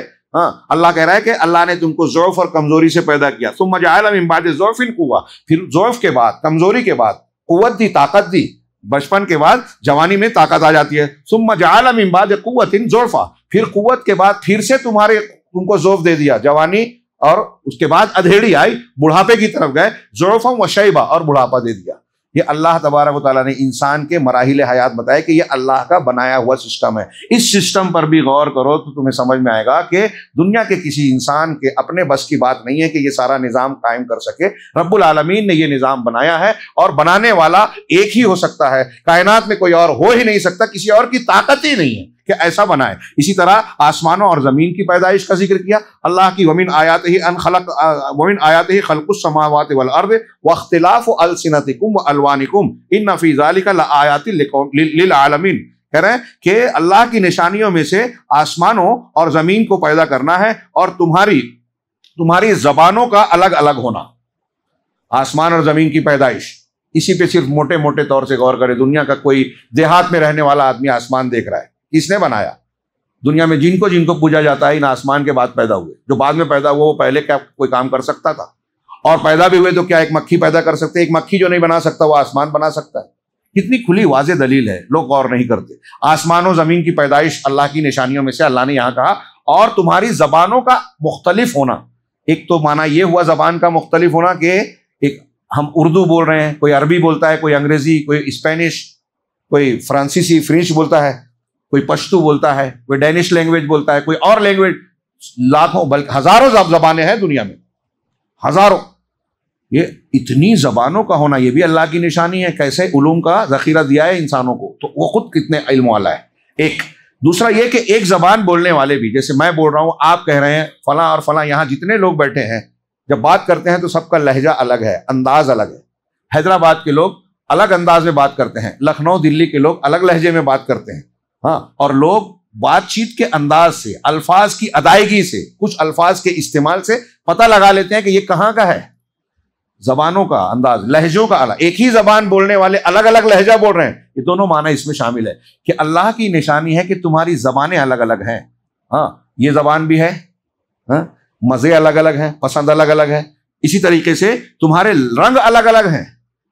ایک آدم اور حوا کے بیٹی ہے پوری دنیا، بیٹے اور بیٹیاں ہیں، لیکن آپ دیکھیے ملک کا، علاقے کا، پہاڑی علاقے کے لوگ، یورپ امریکہ کے لوگ، رنگت کا فرق ہے، ان کے اندر کتنے رنگ ہیں، کتنے چہرے ہیں، کتنی شکلیں ہیں، اور ہم کتنے چہروں کو پہچان لیتے ہیں، اتنے انسانوں میں سب کا چہرہ الگ الگ ہونا۔ اور آج سائنس کے دور میں تو جو ہاتھوں کی لکیریں، انگوٹھے کے نشان چیک کیے جاتے تھے، یہ سب بھی اس میں آ گیا۔ قرآن کی کئی آیتوں میں یہ بھی ہے کہ اللہ تبارک و تعالیٰ نے ہاتھوں کے نشانات کو بھی، دوسری آیتوں میں ہے، اور یہاں بھی اس کی طرف اشارہ ملتا ہے کہ یہ پہچان بنا دی رب العالمین نے۔ آج ڈی این اے ٹیسٹ ہوتا ہے، یہ اللہ تبارک، ایک انسان اور دوسرے انسان کے اندر تمیز ہو جاتی ہے، اس کے ایک خلیے سے، سیل سے، اس کے پسینے سے، ہاں، وہ فورینسک جانچ جو ہوتی ہے، عجیب و غریب۔ آپ نے اپنا بال چھوڑا ہے، آپ کے بال سے آپ پکڑے جائیں گے، آپ کے پسینے سے پکڑے جائیں گے، خون سے پکڑے جائیں گے۔ یہ کیسے شناخت ہو رہی ہے؟ یہ شناخت کس نے رکھی؟ یہ اللہ کی نشانی ہے۔ ہم سائنس پڑھتے ہیں، سائنس والے یہ کہتے ہیں کہ فلاں چیز کی سائنسی وجہ کیا ہے، یہ بھول جاتے ہیں کہ اس سائنسی وجہ کو وجہ بنانے والا کون ہے، کس نے اس نظام کو بنایا۔ ہم اب اس سے پہلے والے درس میں بھی میں نے کہا کہ آج دنیا کی عالمگیر گمراہی ہے کہ اسباب پر نظر رکھتے ہیں، اسباب کو بنانے والے، اسباب کو پیدا کرنے والے کو بھول جاتے ہیں۔ تو اللہ تبارک و تعالیٰ کہہ رہے ہیں کہ یہ اللہ کی نشانیاں ہیں، اور اس میں یقیناً عالمین کے لیے نشانیاں ہیں۔ اسی طرح رات اور دن کو اللہ نے بطور نشانی ذکر کیا سورہ روم میں، کہ وَمِنْ آیَاتِهِ، اللہ کی آیتوں میں سے یہ ہے، مَنَامُكُمْ بِاللَّيْلِ وَالنَّهَارِ، رات کو اور دن کو تمہارا سونا۔ رات میں آدمی آرام کرتا ہے، دن میں بھی قیلولہ کرتا ہے۔ ہاں، قیلولہ اللہ کے رسول صلی اللہ علیہ وسلم کی سنت ہے۔ کچھ لوگ اس کا مذاق اڑاتے تھے۔ آج یورپ اور امریکہ اور دوسرے لوگ، یہاں آپ کے یہاں بہت سارے لوگ ہیں جو باہر جاتے ہیں، باہر سے کنیکشن ہے۔ ہمارے ایک دوست آئی ٹی والے، وہ ملیشیا میں رہ چکے، انہوں نے کہا کہ ہمارے یہاں ملیشیا کا ہی غالباً بتایا تھا، یا چائنا کی کسی کمپنی کا، کہ چائنا کی کمپنی میں یہ نظام بنایا گیا ہے کہ جو ہمارے یہاں امپلائیز ہیں، کام کرتے ہیں، ان کو دوپہر کا کھانا کھانے کے بعد ایک ہال بنایا گیا ہے، اس میں ریسٹ روم کے طور پر، کہ وہ ریسٹ روم شاید آج واش روم کو بھی کہتے ہیں، ایک آرام گاہ کے طور پر، تو اس میں وہ کم سے کم 20-25 منٹ، آدھا گھنٹا آرام کریں، کام نہ کریں کھانا کھانے کے فوراً بعد۔ کیوں؟ ان کا یہ تجربہ ہوا کہ یہ تھوڑا سا آرام کرنے کے بعد کام کرنے کے لیے نشاط اور سرگرمی بڑھ جاتی ہے، زیادہ کام کرتا ہے آدمی۔ یہ نبی کریم صلی اللہ علیہ وسلم کی سنت ہے، اور یہاں قرآن کہہ رہا ہے رات کو سونا اور دن کا سونا، اور یہ دن کا سونا مختصر سا ہوتا ہے، ایک آدمی کو پھر سے انرجی مل جاتی ہے۔ انسان رات میں تھک جاتا ہے دن کے کاموں سرگرمیوں سے، تو رات میں سوتا ہے تو وہ پوری تھکن دور ہو جاتی ہے، پھر سے نیا دم، تازہ دم بن جاتا ہے۔ یہ کوئی معمولی بات ہے، اللہ رب العالمین کا سسٹم ہے تاکہ ہماری زندگی کی گاڑی چلتی رہے، رات میں آرام سکون اور دن میں ہم محنت مشقت دوڑ دھوپ کر سکیں۔ تو اللہ کی یہ نشانی ہے، اور ساتھ ہی ساتھ وابتغاؤکم من فضلہ، اور اس کے فضل اور اس کے رزق اور نوازشوں کو تلاش کرنا، یعنی روزی کی جستجو، رزق کی تلاش، یہ بھی اللہ تبارک و تعالیٰ کی نشانیوں میں سے ہے۔ اب اس کی تشریح میں بھی بہت لمبی چوڑی بات کی جا سکتی ہے کہ ہم جو کوشش کرتے ہیں وہ بھی روزی کس طرح تلاش کرتے ہیں، کیسے کیسے اسباب اللہ نے بنائے۔ دنیا میں مختلف علاقوں میں مختلف چیز پائی جاتی ہے، کسی ملک میں کوئی چیز زمین سے نکلتی ہے، ایک ہی ملک کے کچھ علاقوں میں کچھ نکلتا ہے، کچھ اور نکلتا ہے، معدنیات کی شکل میں، نمکیات کی شکل میں، اجزا کی شکل میں، کہیں لوہا ہے، کہیں چاندی ہے، کہیں پیتل ہے، کہیں کچھ اور ہے۔ اسی طرح سبزیات، پھل، یہاں آپ کے علاقے میں کچھ خاص پھل ایسے پیدا ہوتے ہیں جو ہندوستان کے دوسرے علاقے میں نہیں ہوتے، وہاں جو ہوتے ہیں وہ یہاں نہیں ہوتے، اس سے کاروبار زندگی چلتا ہے. وہاں کے لوگ اپنی چیز یہاں بیچتے ہیں، یہاں کے لوگ وہاں بیچتے ہیں، اس سے تجارت چلتی ہے، زندگی کا کام آسان ہوتا ہے. اس میں اللہ کی نشانی ہے کہ اس طریقے سے الگ الگ ڈھنگ سے اللہ کے سسٹم سے فائدہ اٹھاتے ہوئے ہم اللہ کے رزق کو تلاش کرتے ہیں. ان فی ذالک آیات لقوم یسمعون، سننے والے لوگوں کے لیے، جو نہیں سنتا غور نہیں کرتا اس کے لیے کوئی نشانی نہیں، سننے والوں کے لیے اس میں نشانیاں ہیں. اسی طریقے سے اس میں برق اور مطر، بجلی کی کڑک برق کہتے ہیں، اور مطر بارش، اس کو بھی بطور نشانی پیش کی ہے اللہ نے فرمایا آیت نمبر 24 میں وَمِنْ آیَاتِهِ يُرِيكُمُ الْبَرْقَ خَوْفًا وَطَمَعًا، اس کی نشانیوں میں سے ہے کہ وہ بجلی کو تمہیں دکھاتا ہے، خوف کے لیے بھی اور امید کے طور پر بھی. خوف اس کا کہ اگر بجلی گر گئی تو تباہی ہو جائے گی، جس پر گر گئی وہ اسی وقت جو ہے ڈھیر ہو جاتا ہے، اور جہاں کھیتی پر جلے وہ جل جاتی ہے، گھر پہ گر جائے وہ تہس نہس ہو جاتا ہے. تو یہ خوف ہوتا ہے کہ بجلی گر نہ جائے، اور امید ہی ہوتی ہے کہ بجلی کی کڑک سے، سائنس والوں نے اب بتایا کہ جو ہواؤں میں ارتعاش ہوتا ہے، ہلچل ہوتی ہے، اس سے ہمارے زمین کے ماحول کو، پیڑ پودوں کو فائدہ ملتا ہے. اگر یہ نہ ہو، اور اس سے بارش کی بھی آسانی ہوتی ہے، اگر یہ نہ ہو تو بارش اچھی نہیں ہوگی، اگر یہ نہ ہو تو ماحولیات پر اثر پڑے گا. یعنی بجلی ضرورت بھی ہے، تو اس میں امید بھی ہے بارش کی، روزی کی، اور اس میں خوف کا بھی سامان ہے. وَيُنَزِّلُ مِنَ السَّمَاءِ مَاءً، اور اللہ آسمان سے بارش برساتا ہے، پانی برساتا ہے. پانی کہ ہماری زندگی کی بنیادی ضرورت ہے. کچھ لوگ کچھ سالوں پہلے کہتے تھے کہ اگلی جنگ شاید پانی کی وجہ سے ہوگی، یہ بڑی بڑی کمپنیاں آ کے کتنا پانی ملکوں کا نکال رہی ہیں، زمین میں پانی کی سطح کم ہوتی جا رہی ہے. پانی انسان کی بنیادی ضرورت ہے. اس سے پہلے ہم اس آیت پر گفتگو کر چکے ہیں ایک درس میں، کسی سورے میں، کہ اللہ نے ہر چیز کو پانی سے زندہ کیا. تو نطفے کا سب کا بھی مراد ہو سکتا ہے، اور زندگی کی گاڑی پانی سے چلتی ہے، پانی سے ہی جانور بھی جیتے ہیں، پانی سے ہی پیڑ پودے بھی اگتے ہیں. ان ساری چیزوں سے انسان کو غذا اور دوسری ضروریات فراہم ہوتی ہیں. یہ پانی کے بغیر ممکن نہیں ہے. پانی ہی کی وجہ سے دنیا کا ماحول ٹکا ہوا ہے. پانی، سائنسداں کہتے ہیں کہ ہمارے جسم میں بہت سارے اجزاء ہیں، لیکن 66% یا اس سے کچھ کم و بیش پانی کے اجزاء پائے جاتے ہیں. تو اللہ تبارک و تعالیٰ پانی برساتا ہے. فَيُحْيِي بِهِ الْأَرْضَ بَعْدَ مَوْتِهَا، تو زمین کے مر جانے کے بعد خشک ہو جاتی ہے، پھٹ جاتی ہے، بنجر ہو جاتی ہے. اللہ تعالیٰ آسمان سے بارش برساتا ہے، یہ زمین پھر سے زندہ ہو جاتی ہے اور اچانک لہلہانے لگتی ہے. یہ قرآن نے کئی جگہ بیان کیا. ان فی ذلک لآیات لقوم یعقلون، یقیناً عقل رکھنے والے، سوجھ بوجھ رکھنے والوں کے لیے اس میں نشانیاں ہیں. تو جو شخص اللہ تبارک و تعالیٰ کہ ان نشانیوں کو پر غور کرے گا، ان چیزوں پر، دیکھیے تاریخی خلق کیا کیا قسمیں بیان کی، ان پر غور کرے گا، اس کا دل اس یقین سے بھر جائے گا کہ ہمارا جو خالق ہے وہ اکیلا ہے سبحانہ و تعالی، اور وہی عبادت کے لائق بھی ہے. اور اس کا دل اس بات سے بھرپور ہو جائے گا کہ رب العالمین ہمارے لیے کریم ہے، رحیم ہے، ہمارا خیر خواہ ہے، اور جو وہ وعدہ کرتا ہے، اس کے وحی کے ذریعے سے جو خبریں دیتا ہے وہ بالکل سچی ہیں. ان خبروں سے متعلق 1400 سال پہلے جو میں نے ابھی کچھ تشریح کی، بارش کی، انسانی جسم کی، پیٹ میں پیدا ہونے والے بچوں کے مراحل یا انسانوں کی، یہ 1400 سال پہلے سائنسی اعتبار سے، عقلی اعتبار سے انسان اس طرح سے نہیں سمجھ سکتا تھا جو آج ہم سمجھ رہے ہیں. لیکن ایمان والوں نے اس وقت بھی ایمان لایا، اور 1400 سال بعد بھی ہمیں یہ معلوم پڑ رہا ہے کہ سائنس والے کتنا بھی اعتراض کریں، قرآن کی ایک بات کو غلط ثابت نہیں کر سکے. یہ اس بات کی دلیل ہے کہ اللہ کی وحی کی کوئی بات غلط نہیں ہوتی. ہو سکتا ہے ہماری سمجھ میں کچھ چیزیں نہ آئیں، اسی وجہ سے کچھ لوگ حدیثوں کا انکار کر دیتے ہیں. عقل پرستوں نے بہت سی ایمانیات کا انکار کر دیا کہ ارے قبر کا عذاب نہیں ہوگا، ارے فرشتوں کو نہیں مانتا کوئی جو ہے جنت اور جہنم کو کہتا ہے کہ یہ بس یوں ہی لوگوں کو بہلانے کے لیے ہے، ڈرانے کے لیے ہے، حقیقت کچھ بھی نہیں ہے. لیکن ہمیں یہ یقین رہنا چاہیے کہ جب اللہ کی وحی ہمیں خبر دے رہی ہے تو یہ غلط ہو ہی نہیں سکتی، اور جو غلط مانے گا وہ جھٹلا دے گا. اس سورہ مبارکہ میں اللہ نے توحید کی تعلیم دی، اور توحید کی جیسے یہ دلیلیں دی، اور بھی بہت سی کئی دلیلیں دی ہیں جس کا تذکرہ یہاں نہیں کیا گیا. اللہ نے فرمایا فَأَقِمْ وَجْهَكَ لِلدِّينِ حَنِيفًا فِطْرَةَ اللَّهِ الَّتِي فَطَرَ النَّاسَ عَلَيْهَا، اپنے چہرے کو دین حنیف کی طرف یکسو ہو کر، حنیف ہو کر اپنے چہرے کو اس دین کی طرف موڑ لیجئے. فِطْرَةَ اللَّهِ الَّتِي فَطَرَ النَّاسَ عَلَيْهَا، یہ اللہ کی فطرت ہے جس پر اللہ نے لوگوں کو پیدا کیا. کون سی فطرت ہے؟ صحیح معنی ہے کہ توحید کی فطرت. ہر انسان اور بچہ توحید پر پیدا ہوتا ہے، مسلمان پیدا ہوتا ہے. اور میں ایک جملہ کہوں تو شاید کچھ لوگوں کو برا لگے، اہل حدیث پیدا ہوتا ہے، یعنی قرآن اور حدیث اور وحی کو ماننے والا. پیدائش میں اس پر یہ اثر ہوتا ہے. اللہ کہہ رہا ہے کہ وہ فطرت پر پیدا ہوتا ہے، توحید پر، اسلام پر، اللہ کی بات ماننے پر پیدا ہوتا ہے. لا تبدیل لخلق اللہ، اللہ کی تخلیق میں بناوٹ میں کوئی تبدیلی نہیں کر سکتا، اور تبدیلی نہ کرو یہ معنی بھی کیا لوگوں نے، یعنی توحید کو پھیر کے شرک مت کرو، فطرت بدلنا ہے یہ۔ ذالک الدین القیم، یہی سیدھا دین ہے، ولکن اکثر الناس لا یعلمون، لیکن اکثر لوگ جانتے نہیں ہیں۔ اس کے فوراً بعد اللہ نے آیت میں کہا کہ اللہ کی طرف انابت کرتے ہوئے منیبین الیہ، اور اللہ کا تقوی اختیار کرو، نماز قائم کرو، زکوٰۃ دو، اور ولا تکونوا من المشرکین، مشرکین میں سے نہ ہو جاؤ۔ کون مشرکین؟ من الذین فرقوا دینہم وکانوا شیعا، ان لوگوں میں سے جنہوں نے اپنے دین کو، من فرقوا دینہم، جنہوں نے اپنے دین کو ٹکڑے ٹکڑے کر دیا اور گروہوں میں بٹ گئے، شرک کیا، بدعت کی، گروہ بن گیا، نیا گروپ بن گیا، یہود نصارہ اور ان کا نیا فرقہ بنانا۔ پھر ایسے ہی مسلمانوں میں دیکھیے کہ یہ مصیبت نظر آتی ہے کہ بہت سارے فرقے بن گئے مسلمانوں میں۔ تو صحیح کیا ہے؟ اللہ نے کہا کہ نئے فرقے مت بنو، کل حزب بما لدیہم فرحون، ہر گروہ ان کے پاس جو کچھ ہے اس پر مست ہے، خوش ہے، میرے پاس یہ دلیل ہے، میں حق پر ہوں، یہ سمجھ رہا ہے، جبکہ حق ایک ہی ہے، اور وہ کون سا ہے؟ جو اللہ نے اتارا، جو فطرت بنائی، توحید کی، رسول کی تعلیم کی، رسول اور صحابہ کا طریقہ،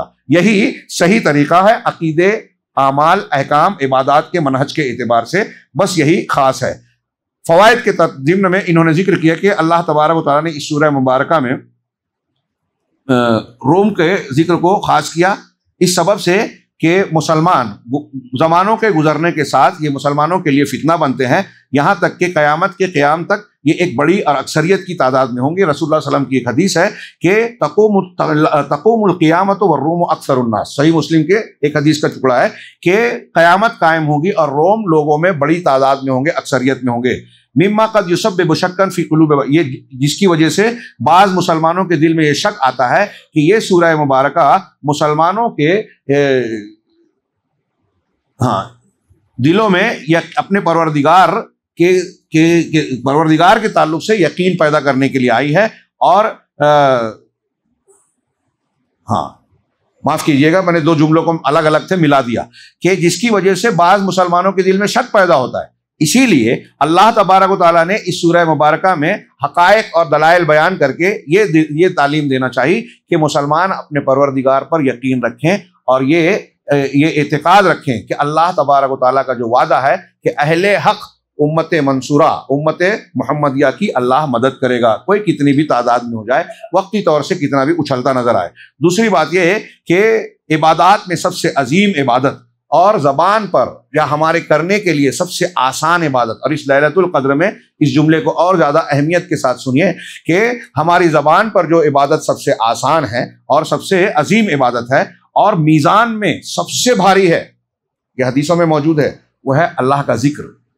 چلتے پھرتے اٹھتے بیٹھتے آپ ذکر، امام شافعی کہتے ہیں کہ اس میں کچھ بھی نہیں لگتا، آپ کو کوئی محنت نہیں کرنی ہے، کوئی خرچ نہیں کرنا ہے، مشقت نہیں اٹھانی ہے، حج کے لیے خرچ لگ رہا ہے، زکوٰۃ کے لیے خرچ لگ رہا ہے، روزے میں ہم کسی حد تک تھکتے ہیں بظاہر، نماز میں وقت لگتا ہے، جانا پڑتا ہے اور کچھ نہ کچھ حرکت ہوتی ہے، لیکن ذکر میں صرف زبان سے آپ کو، اور اسی وقت جب آپ ذکر نہیں کرتے تو زبان سے دوسری باتیں کرتے ہیں۔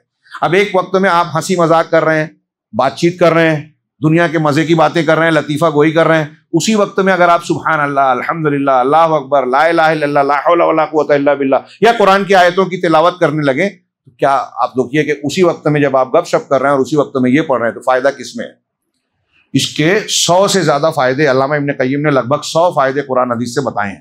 تو کہہ رہے ہیں اللہ تعالیٰ نے یہ آیت نمبر 17-18 کا حوالہ دیتے ہوئے کہا کہ اس کے لیے نہ کوئی وقت محدد ہے بلکہ پورے دن رات کبھی بھی آپ کر سکتے ہیں۔ فسبحان اللہ حین تمسون وحین تصبحون ولہ الحمد فی السماوات والارض وعشیا وحین تظہرون، کہ اللہ کی ذات پاک ہے اس وقت بھی جب تم شام کرتے ہو اور جب تم صبح کرتے ہو، اور آسمانوں اور زمینوں میں ساری تعریف اسی کے لیے ہے، تو صبح کے وقت اور جب تم دوپہر کرتے ہو، ہر وقت اللہ کی تعریف ہے، ہر وقت اللہ کی تسبیح ہے۔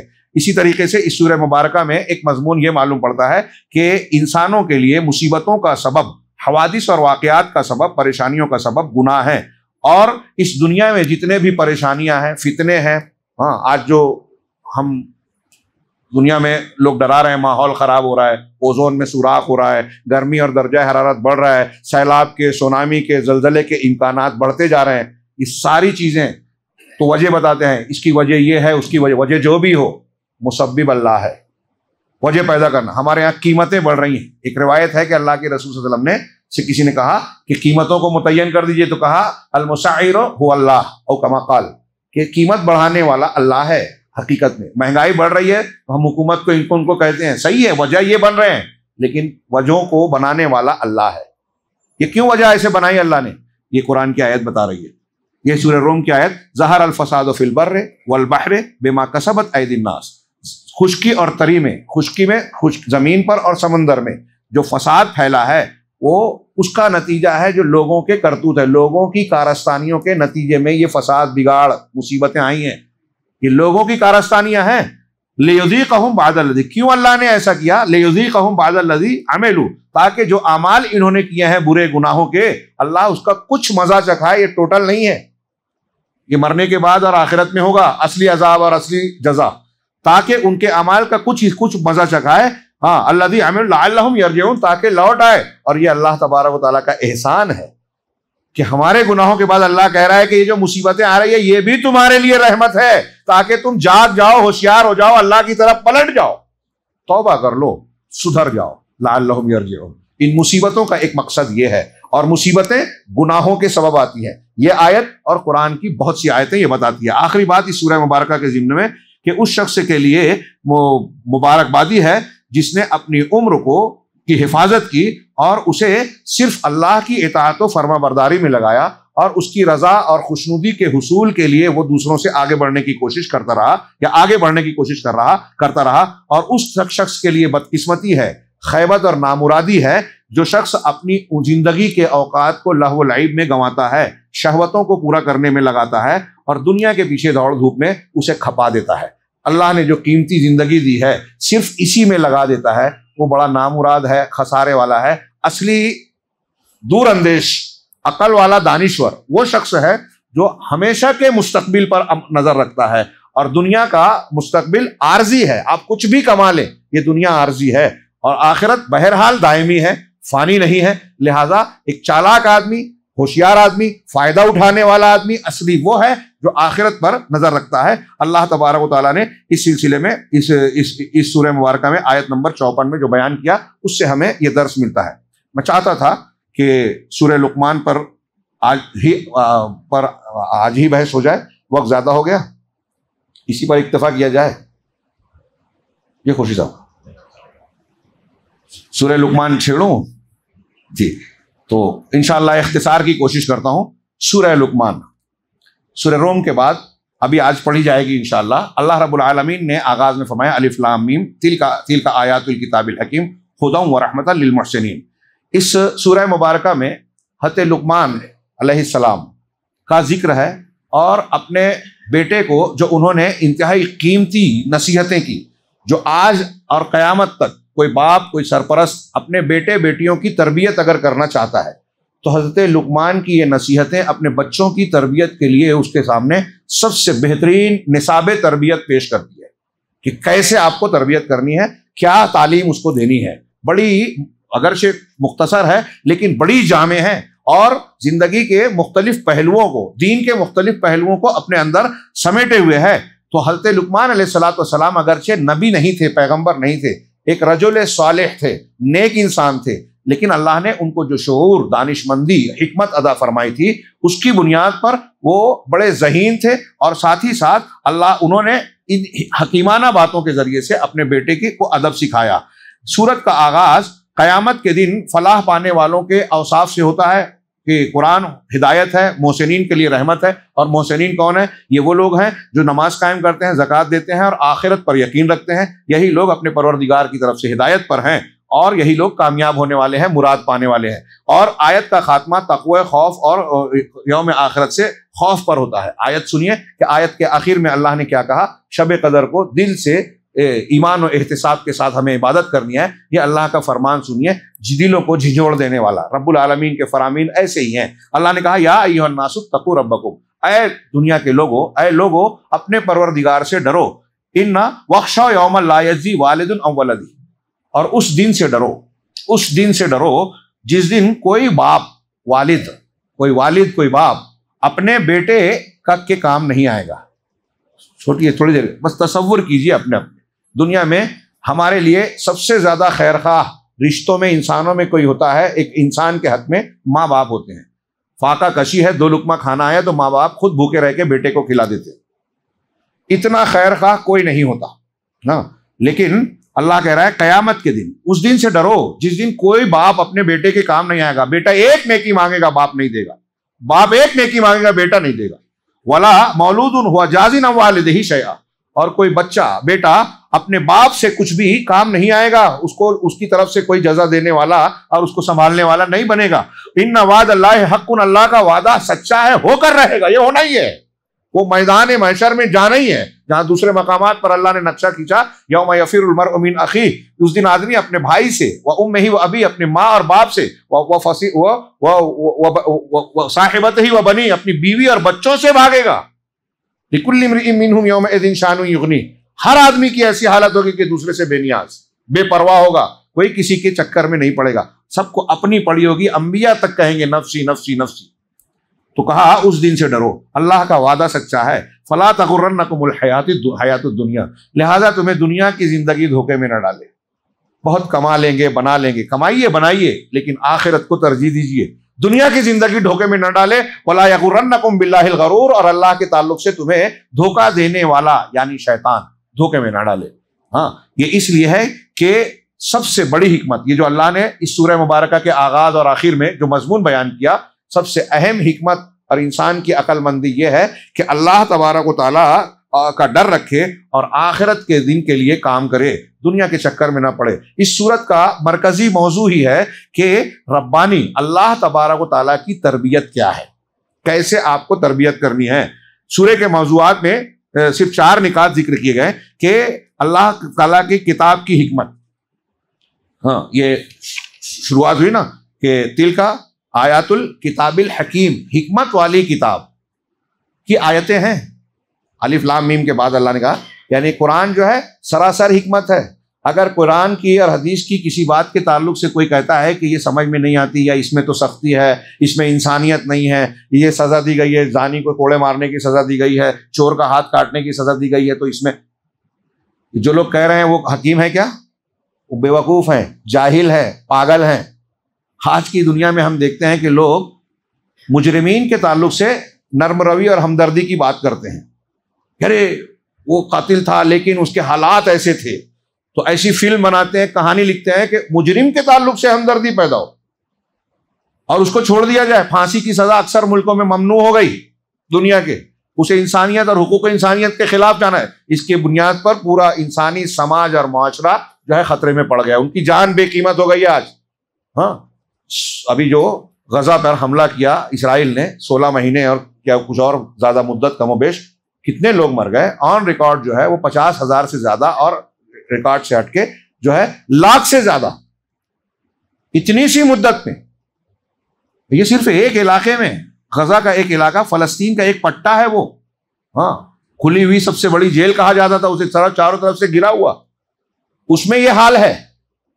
انسانی جان ہر روز پورے دنیا میں ملکوں میں کتنے قتل ہو رہے ہیں، ایک ایک منٹ پر بعض ملکوں میں قتل ہو رہے ہیں.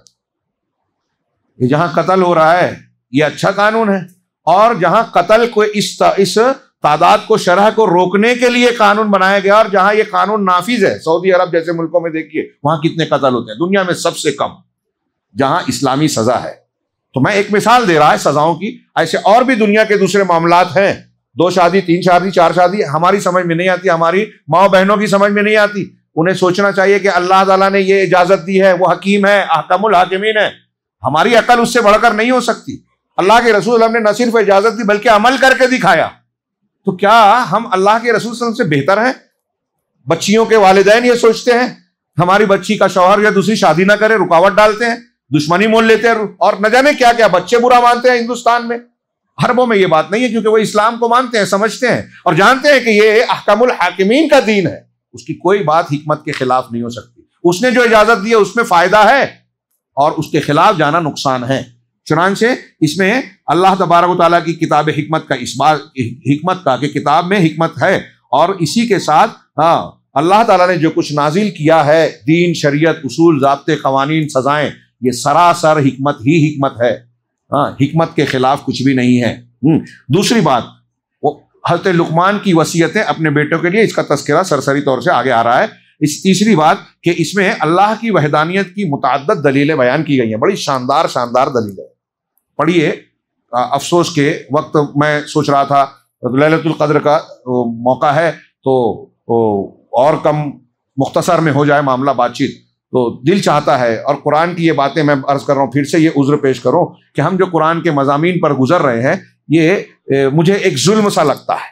اللہ کی کتاب بہت ہی تدبر کی متقاضی ہے۔ آج جمعہ کے خطبے میں نے قرآن کی عظمت اور اس سے متعلق کچھ باتیں بیان کی، وہ بہت کم تھا۔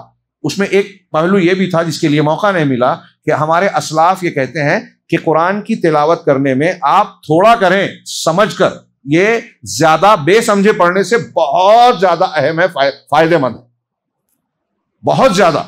آپ تھوڑا پڑھیں تدبر کے ساتھ، یہ فائدے مند ہے، اور بغیر سمجھے زیادہ پڑھیں۔ تو اس میں بعض علماء نے لکھا کہ ہمارے ہاں مسلمانوں میں اکثر یہ سوچتے ہیں کہ یہ سورہ، یہ پارہ یا جز اور یہ قرآن ختم کر لو، تو ختم کرنے پر قوت صرف ہوتی ہے، جبکہ ٹھیک ہے، اچھی بات ہے، لیکن اس سے زیادہ آپ کی قوت یہ ہونا چاہیے کہ میں سمجھ سکوں، تدبر کر سکوں۔ بعض علماء نے لکھا اسی لیے ہمارے اسلاف ایک ایک آیت، دو دو آیت کو بار بار پڑھتے تھے، وہیں رک جاتے تھے۔ نبی کریم صلی اللہ علیہ وسلم، میں آیت بھول رہا ہوں، پوری رات ایک ہی ان تعذبہم، یہ آیت پڑھی، ان تعذبہم فإنہم عبادک وإن تغفر لہم فإنک انت العزیز الحکیم، عزیز الحکیم۔ اللہ تعالیٰ یہ ایک آیت کا ٹکڑا کہ اگر تو لوگوں کو عذاب دیتا ہے اللہ، تو وہ تیرے ہی بندے ہیں، اور اگر تو نے ان کو معاف کر دیا تو تو غالب ہے، حکمت والا ہے، ہاں تو غالب ہے، حکمت والا ہے۔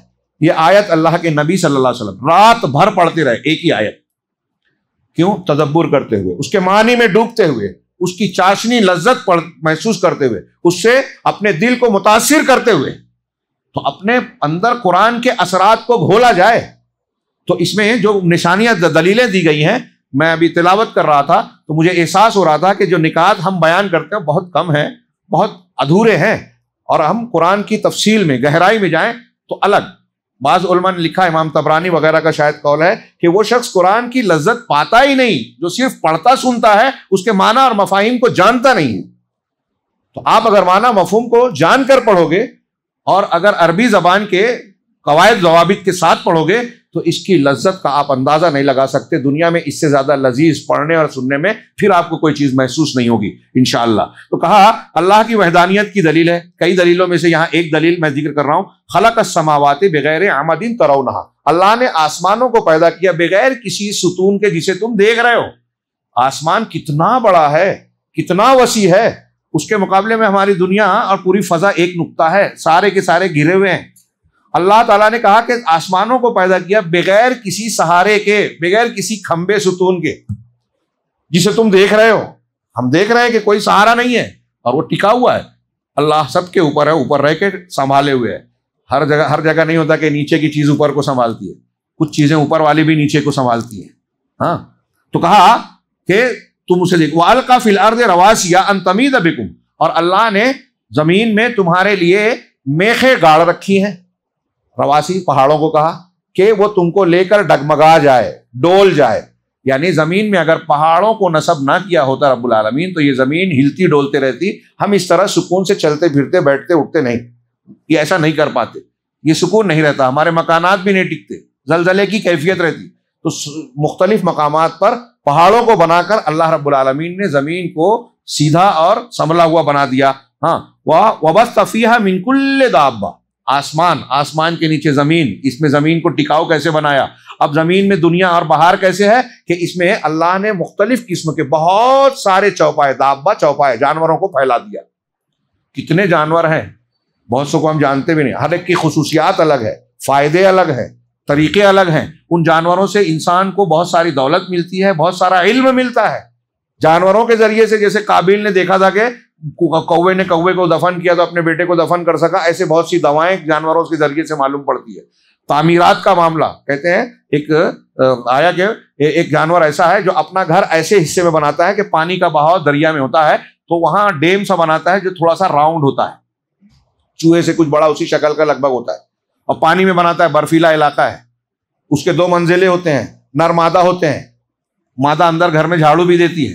نیچے کا ایک حصہ ایک ہوتا ہے، اوپر کا حصہ. جب برف جم جاتی ہے تو اوپر میں برف ہوتا ہے، نیچے والے میں پانی ہوتا ہے، نیچے رہتے ہیں. اور برف نہیں رہتا تو اوپر والے میں رہتے ہیں. اور اس میں پانی کے بہاؤ کو کم کرنے کے لیے وہ بند بناتے ہیں.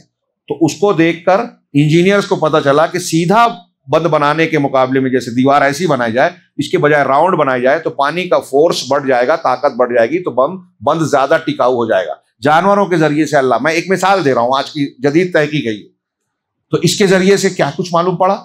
تو اللہ رب العالمین نے بث فیہا من کل دابہ، بہت ہر قسم کے جانوروں کو اس میں پھیلا دیا. وانزلنا من السماء، یہ دیکھیے زمین کا یہ انتظام کیا. پہاڑ ہے، اس میں سے کیا کیا نکلتا ہے.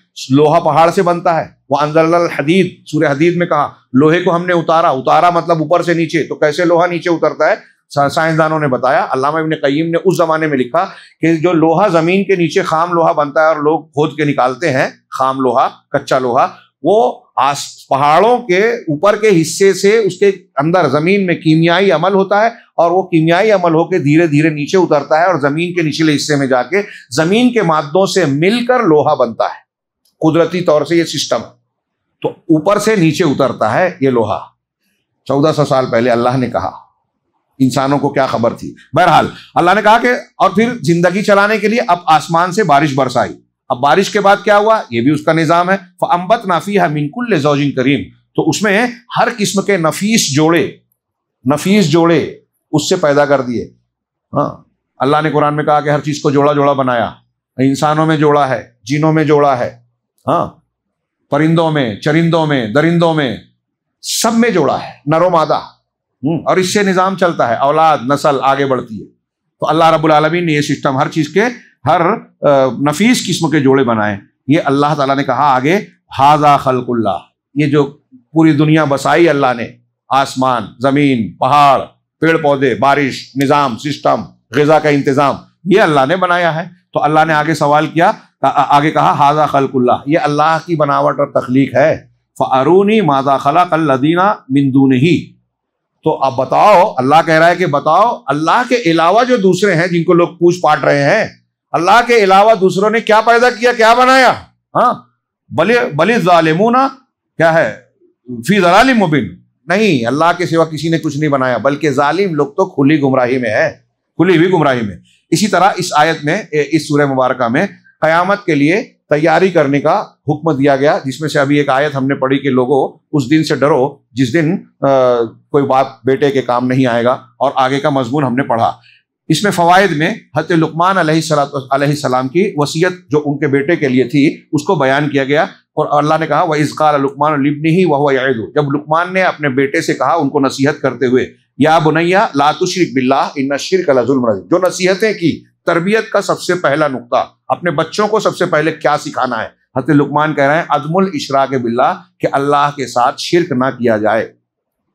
نبیوں کی تعلیم یہی، لقمان کی تعلیم یہی، بیٹے کو اپنے بچوں کو سکھائیے، سب سے پہلے توحید سکھائیے، شرک سے ڈرائیے. بنیادی دنیا اور آخرت میں کامیاب ہونے کے لیے بیسک چیز یہی ہے. یہ آپ نے نہیں سیکھا اور بچوں کو نہیں سکھایا تو بہت بڑا گھاٹا ہے. اس سے بڑی کوئی بات ہے ہی نہیں نقصان کی. اور دنیا حاصل کر لی بیکار ہے اگر شرک سے کو جان کر اس سے نہیں بچے. آج مسلمان کہلانے والے بہت بڑے طبقے میں شرک کی مختلف شکلیں پائی جاتی ہیں اور وہ اس کی پرواہ بھی نہیں کرتے، اور کوئی بتاتا ہے تو ماننے کے لیے بھی تیار نہیں.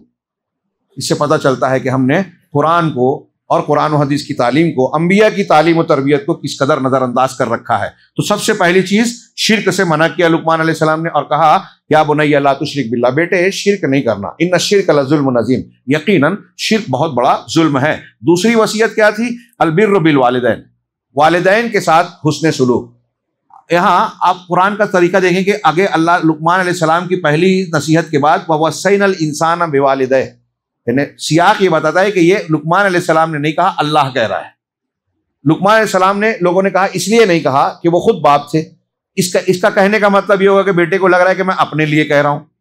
ہاں، اور کچھ لوگوں نے لقمان علیہ السلام کی نصیحت کا حصہ بھی مانا ہے. بہرحال سیاق تو یہ بتاتا ہے کہ اللہ کہہ رہا ہے کہ وَوَصَّيْنَا الْإِنسَانَ بِوَالِدَيْهِ، توحید اللہ کے حق کے بعد، مخلوق میں اللہ اور رسول کے حق کے بعد سب سے بڑا حق والدین کا ہے. تو ہم نے انسان کو تاکیدی حکم دیا ان کے اپنے والدین کے ساتھ حسن سلوک کریں، حملت امہ وہنن علی وہن، اس کی ماں نے مشقت در مشقت کے ساتھ اسے اٹھائے رکھا۔ پیٹ میں جب بچہ ہوتا ہے ابتدائی دنوں کے بعد جیسے جیسے اس کی عمر بڑھتی ہے اور اس کا جو ڈھانچہ بڑھتا جاتا ہے ویسے ویسے بوجھ اور وزن بڑھتا جاتا ہے۔ ماں کے لیے اس میں مشقت ہوتی ہے لیکن وہ اسے برداشت کرتی ہے، یہ مشقت جھیلنا۔ پھر اس کے بعد ولادت بچے کی، وہ اور زیادہ خطرے کی بات ہے۔ میڈیکل سائنس والے کہتے ہیں کہ ایسی 6-7 وجوہات ہو سکتی ہیں کہ زچگی کے وقت عورت کی موت ہو جائے، اور آج کل کے ڈاکٹر اسی کا فائدہ اٹھا کر ڈراتے ہیں اور کسی کو نارمل ڈیلیوری ہونے ہی نہیں دیتے، کہتے ہیں کہ اگر نہیں کیا تو آپریشن نہیں کیا تو موت ہو جائے گی۔ انا للہ و انا الیہ راجعون۔ بہرحال یہ عورت کا مقام، ماں کا مقام ہے کہ اس کی ماں نے اس کو مشقت پر مشقت، کمزوری اور کمزوری کے ساتھ اٹھایا۔ وفصالہ فی عامین، اور اس کے دودھ چھڑانے کی مدت 2 سال ہے۔ ہاں ہمارے یہاں ایک مسلک حنفی مسلک میں کہا گیا 2.5 سال پلا سکتے، قرآن کہہ رہا ہے 2 سال، سورہ بقرہ میں بھی ہے زیادہ سے زیادہ 2 سال۔ ہاں پھر آگے حضرت لقمان اللہ تعالیٰ نے کہا وَأَنِشْكُرْ لِي وَلِوَالِدَيْهِ إِلَيَّ الْمَصِيرُ، کہ تم میرا اور اللہ کا، اور میں نے وصیت کی کہ اللہ کا شکر ادا کرو، اس کی نعمتوں کی قدر کرو، صحیح استعمال کرو، اور والدین کا شکر کرو، احسان مانو، اس طرح تمہیں پالا پوسا محبت کے ساتھ، ممتا نچھاور کر کے، قربانیاں دے کے، اور میرے ہی طرف لوٹنا ہے۔ وَإِن جَاهَدَاكَ عَلَىٰ أَن تُشْرِكَ بِي مَا لَيْسَ بِهِ عِلْمٌ، یہ اللہ کا کلام، کہ اگر وہ دونوں ماں باپ کے ساتھ حسن سلوک تو کرنا ہے، لیکن اگر وہ تمہیں مجبور کریں کہ تم شرک کرو میرے ساتھ، وہ جس کا تم کو علم نہیں ہے، فَلَا تُطِعْهُمَا، تو ان کی اطاعت نہیں کرنا ہے۔ لیکن اس کے باوجود کیا کہا؟ وَصَاحِبْهُمَا فِي الدُّنْيَا مَعْرُوفًا، دنیا کے معاملات میں ان کے ساتھ اچھا سلوک کرو، اچھی مصاحبت اختیار کرو۔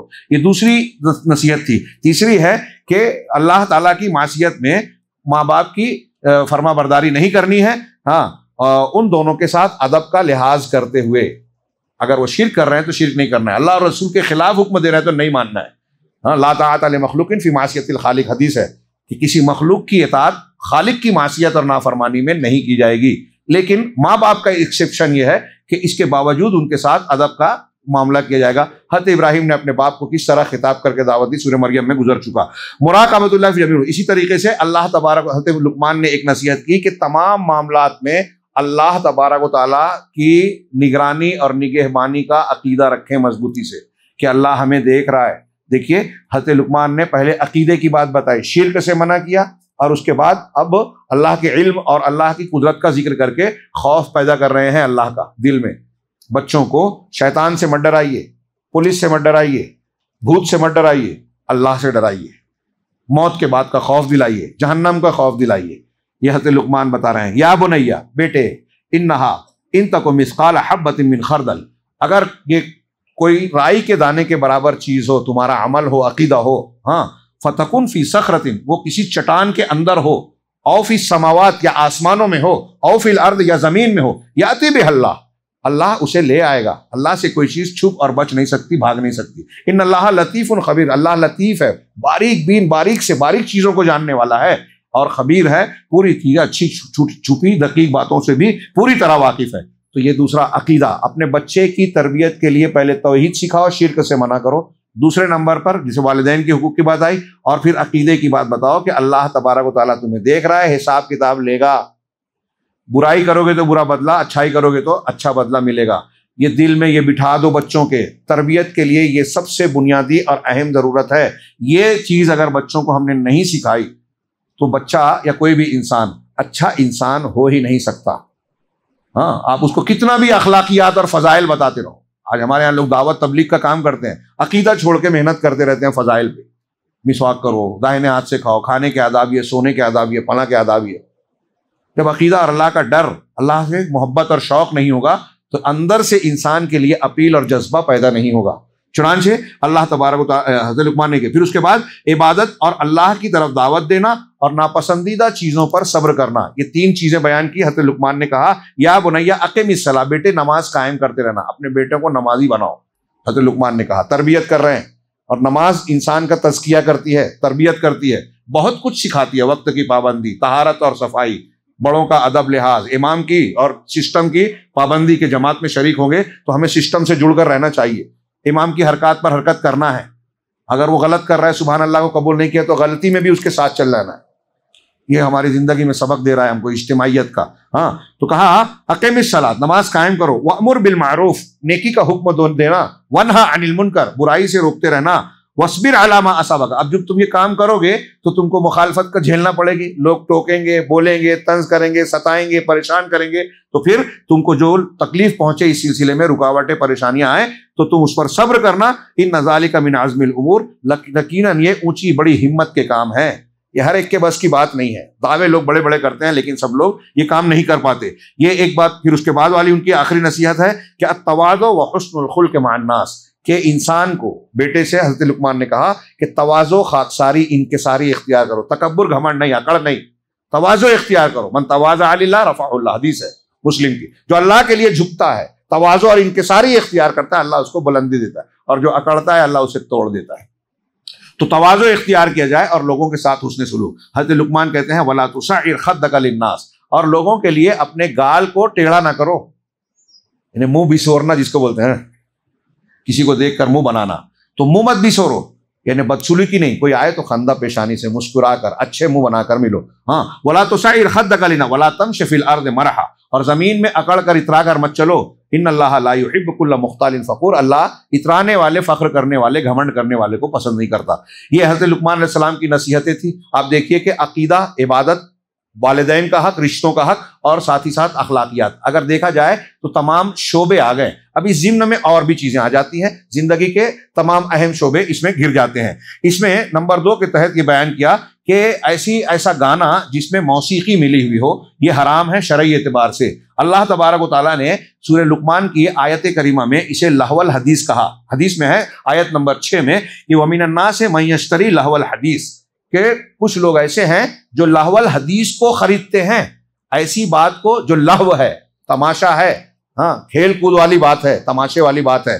تو لِيُضِلَّ، کیوں خریدتا ہے؟ لِيُضِلَّ عن سبیل اللہ، تاکہ وہ اللہ کے راستے سے بھٹکائے، لوگوں کو گمراہ کرے، بغیر علم، بغیر علم کے. اللہ کے نبی صلی اللہ علیہ وسلم کے زمانے میں جو اللہ کے نبی جن پر محنت کرتے تھے، ایک کافر جا کے سردار لوگوں کو گانے بجانے سنانے کی کوشش کرتا تھا، تو اس تناظر میں ہے. ہاں تو کہا بغیر علم کے یہ لوگوں کو گمراہ کرنا چاہتا ہے. وَيَتَّخِذَهَا هُزُوًا، اور اسے جو ہے اللہ کے راستے کو، اس کے جو حقائق ہیں، سچائی ہے، توحید ہے، اس کو مذاق بنا لے وے. اولئک لہم عذاب مہین، ان کے لیے اہانت والا، رسوا کرنے والا عذاب ہے.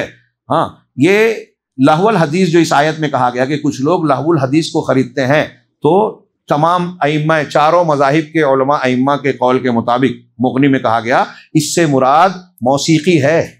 موسیقی، گانا بجانا آج کل کتنا عام کر دیا گیا ہے، گھر گھر ہے، اب اس کو برا بھی نہیں سمجھا جاتا. ہمارے سلف کہتے ہیں کہ موسیقی دل میں نفاق کو اسی طرح پیدا کرتی ہے جیسے بارش کا پانی گھاس پھوس اگاتا ہے. اور کچھ لوگ کہا، علامہ ابن تیمیہ نے ایک موازنہ کرتے ہوئے کہا کہ یہ شیطان کا قرآن ہے، اور رحمان کے قرآن اور شیطان کے قرآن کی محبت ایک دل میں اکٹھا نہیں ہو سکتی. جو موسیقی پسند کرتا ہے اسے قرآن سننے میں مزہ نہیں آتا، اور جو قرآن پسند کرتا ہے، سنتا ہے، اس سے محبت رکھتا ہے، اسے موسیقی سننا اچھا نہیں لگے گا. ہاں اس آیت میں اسی کا ذکر کیا گیا. اسی طرح بندے کو چاہیے کہ وہ خلوتوں میں بھی اپنے آپ کو گناہوں سے بچائے. یہ کچھ فوائد ہے. ہاں خلوتوں میں بھی اپنے آپ کو، اکیلے میں رہیں. آپ موبائل لے کے گناہ کر رہے ہیں، موبائل پہ کسی سے چیٹنگ کر سکتے ہیں، یا اکیلے میں تنہائی میں کسی سے موقع مل گیا، چوری کا موقع مل گیا، دھوکے کا موقع مل گیا، دودھ میں پانی ملانے کا، سونے میں پیتل ملانے کا، اور ایسے بہت سے مواقع. تو اکیلے میں بھی انسان گناہ نہ کرے. کیوں؟ حضرت لقمان کا اپنے بیٹے کو جو نصیحت کی کہ اگر کوئی عمل آپ کا کتنا رائی کے دانے کے برابر بھی ہو، چٹان میں ہو، آسمانوں میں ہو، زمین میں ہو، اللہ اسے لے آئے گا. اللہ سے کوئی چیز چھپ نہیں سکتی. اسی طرح بندے کے لیے مناسب ہے کہ جب وہ کسی اطاعت کا خیال اس کے دل میں آ رہا ہے کہ مجھے یہ نیکی کا کام کرنا چاہیے، تو اس کو ٹالنا نہیں چاہیے کہ چلو اگلے سال کریں گے، بعد میں کریں گے، دیکھیں گے، اگلے رمضان میں عبادت کریں گے. ہاں اس لیے کہ وہ نہیں جانتا کہ اس کے بعد اس کو کیا پیش آنے والا ہے. اس سلسلے میں جس آیت کا ایک ٹکڑا انہوں نے پیش کیا، میں پوری آیت پیش کر رہا ہوں. سورہ لقمان کی بالکل آخری آیت ہے. اس میں 5 چیزوں کا ذکر ہے. بخاری کی حدیث میں ہے، اللہ کے رسول صلی اللہ علیہ وسلم نے فرمایا کہ یہ 5 چیزیں غیب کی کنجیاں ہیں. ان کنجیوں کو اللہ کے سوا کوئی نہیں جانتا، صرف اللہ جانتا ہے.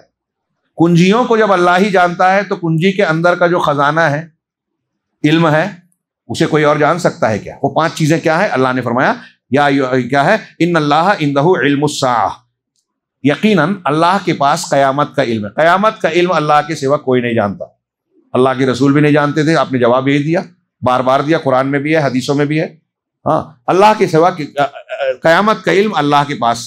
وَيُنَزِّلُ الْغَيْثَ، اور بارش برساتا ہے.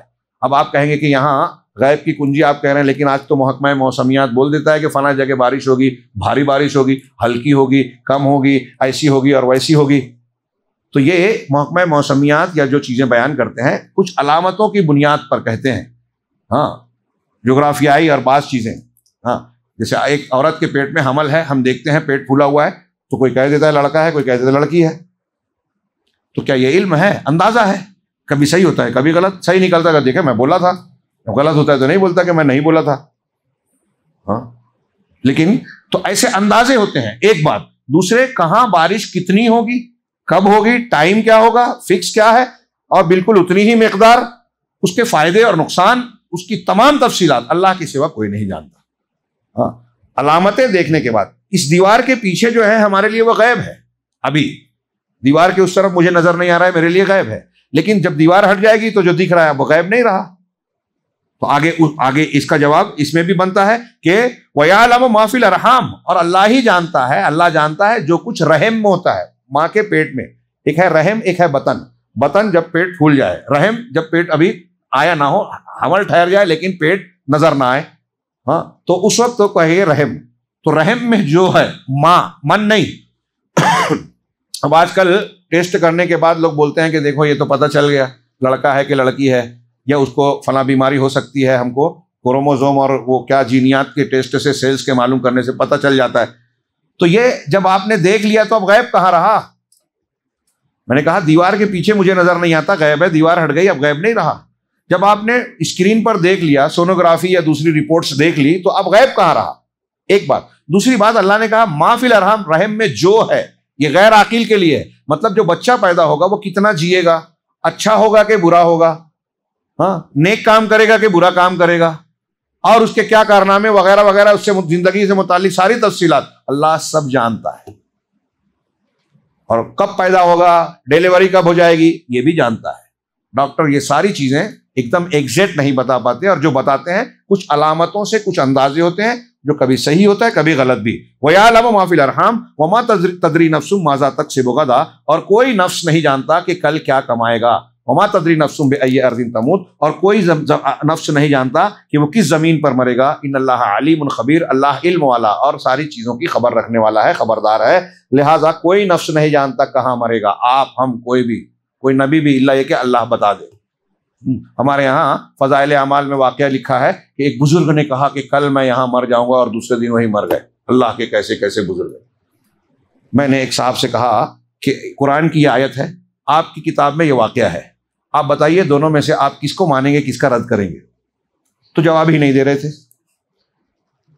ایک مسلمان اللہ کے کلام سے ٹکرانے والی بات کے بارے میں غور کرنے لگے اور یہ نہ کہے کہ وہ غلط ہے، میں اللہ کے کلام کو مانتا ہوں، تو سوچنے والی بات ہے. کوئی چھوٹی بات نہیں ہے میرے نزدیک، ایمان کی بات ہے. پہلے یہ کہنا چاہیے کہ جو اللہ نے کہا وہ برحق ہے. ہاں، ان کی بات کی آپ جب آپ تعویل کریں، جھوٹا بولیں، یہ الگ بحث ہے، لیکن کہیں کہ یہ جو ہے سچی بات ہے. کوئی نفس نہیں جانتا کہاں کل کیا کرے گا، کوئی نہیں جانتا کہ کس زمین پہ مرے گا. اب ہم کو اور آپ کو پتہ نہیں ہے کب مریں گے، کہاں مریں گے. لہٰذا اگر کوئی نیکی کا جذبہ ہے، لیلۃ القدر کا موقع ملا ہے تو نیکیاں سمیٹ لے، توبہ کر لے، نیکیاں زیادہ سے زیادہ کریں، عبادت زیادہ سے زیادہ کریں، اپنے رب کو راضی کر لیں. میں اللہ کے رسول، اب ایک اور نقطہ بیان کریں، پانچواں، کہ اللہ کے رسول نے فرمایا کہ جب تم مرغے کی آواز سنو تو اللہ سے اس کا فضل مانگو، اس لیے کہ اس نے فرشتے کو دیکھا ہے. مرغ اگر بانگ دے رہا ہے تو مطلب فرشتے کو دیکھا ہے، تب اس کی آواز سن کے اللہ کا فضل مانگو. اور جب تم گدھے کی آواز سنو تو فَتَعُوذُ بِاللَّهِ مِنَ الشَّيْطَانِ، تو شیطان کے شر سے تم پناہ مانگو، اس لیے کہ اس نے شیطان کو دیکھا ہے. حضرت لقمان کی نصیحت کا یہ حصہ اس میں نقل نہیں تھا، یہاں آ گیا. یہ مسلم شریف کی حدیث ہے. اس میں حضرت لقمان نے اپنے بیٹے سے کہا تھا وَغْضُضْ مِن صَوْتِكَ وَاقْصِدْ فِي مَشِيكَ، اپنی آواز کو دھیمی اور پست رکھو، اپنی چال کو میانہ رکھو، نہ ایک دم ڈھیلی ڈھالی اور نہ ایک دم اکڑ کے، بیچ کی. وَاقْصِدْ مِن وَغْضُضْ مِن صَوْتِكَ، ہاں تو جو کہا، اور وغضض من صوتک، اور اپنے آواز کو پست رکھو، ان انکر الاصوات لصوت الحمیر، یقیناً آوازوں میں سب سے بدتر ناپسندیدہ آواز گدھے کی آواز ہے۔ تو اس تناظر میں یہ حدیث نقل کی کہ جب گدھا پکارتا ہے، بھیجتا ہے، تو اس وقت اللہ تبارک و تعالیٰ سے دعا کرنی چاہیے کہ اللہ شیطان سے بچائے، تعوذ پڑھنا چاہیے، اعوذ باللہ پڑھنا چاہیے۔ ہاں، حضرت لقمان علیہ السلام جو تھے، یہاں انہوں نے ذکر کیا کہ ولی تھے، اللہ کے بندوں میں سے ایک صالح بندے تھے، نبی نہیں تھے۔ اسی پر عام طور سے جمہور مفسرین کا قول ہے۔ اس سلسلے میں ایک اثر آیا ہے کہ لقمان حکیم سے پوچھا گیا کہ آپ حکمت کے اتنے اعلیٰ مقام پر کیسے پہنچے؟ تو انہوں نے جواب دیا کہ ایک تو اللہ کی تقدیر، سب سے پہلے اللہ کو نہیں بھولنا چاہیے، یعنی اللہ نے چاہا، اللہ کا فیصلہ تھا ایک۔ دوسرا، میں امانت کی ادائیگی کرتا ہوں، لوگوں کی امانت میں خیانت نہیں کرتا۔ دوسرے، سچ بولتا ہوں۔ تیسرے، میں ایسے کاموں میں نہیں پڑتا جو فضول ہے، بے مقصد ہے، بے مطلب ہے۔ تو ان چیزوں نے مجھے اللہ کی طرف سے حکمت سے نوازا ہے۔ اللہ رب العالمین سے دعا ہے کہ وہ قرآن کے ان دروس و اسباق کو جو ہم نے سرسری طور سے پڑھا، پوری تفصیل کے طور پر ہمیں سمجھنے، جاننے اور اس پر عمل کرنے کی توفیق عطا فرمائے، اور اس کی برکت سے اس لیلۃ القدر میں بطور خاص رب العالمین اپنی رحمت کی آغوش میں ہمیں لے لے، اپنی مغفرت سے نوازے، جہنم سے ہمیں آزادی کا پروانہ عطا فرمائے، اور ہمیں اسی ایمان پر زندہ رمضان اور رمضان کے بعد بھی رکھے جس سے اللہ تبارک و تعالیٰ راضی ہوتا ہے، اور اس کی بنیاد پر اللہ دنیا میں ہمیں عزت و سعادت دے اور آخرت میں کامیابی دے، ہر قسم کے عذاب سے تحفظ دے۔ وآخر دعوانا ان الحمد للہ رب العالمین، وصلی اللہ علی نبینا محمد۔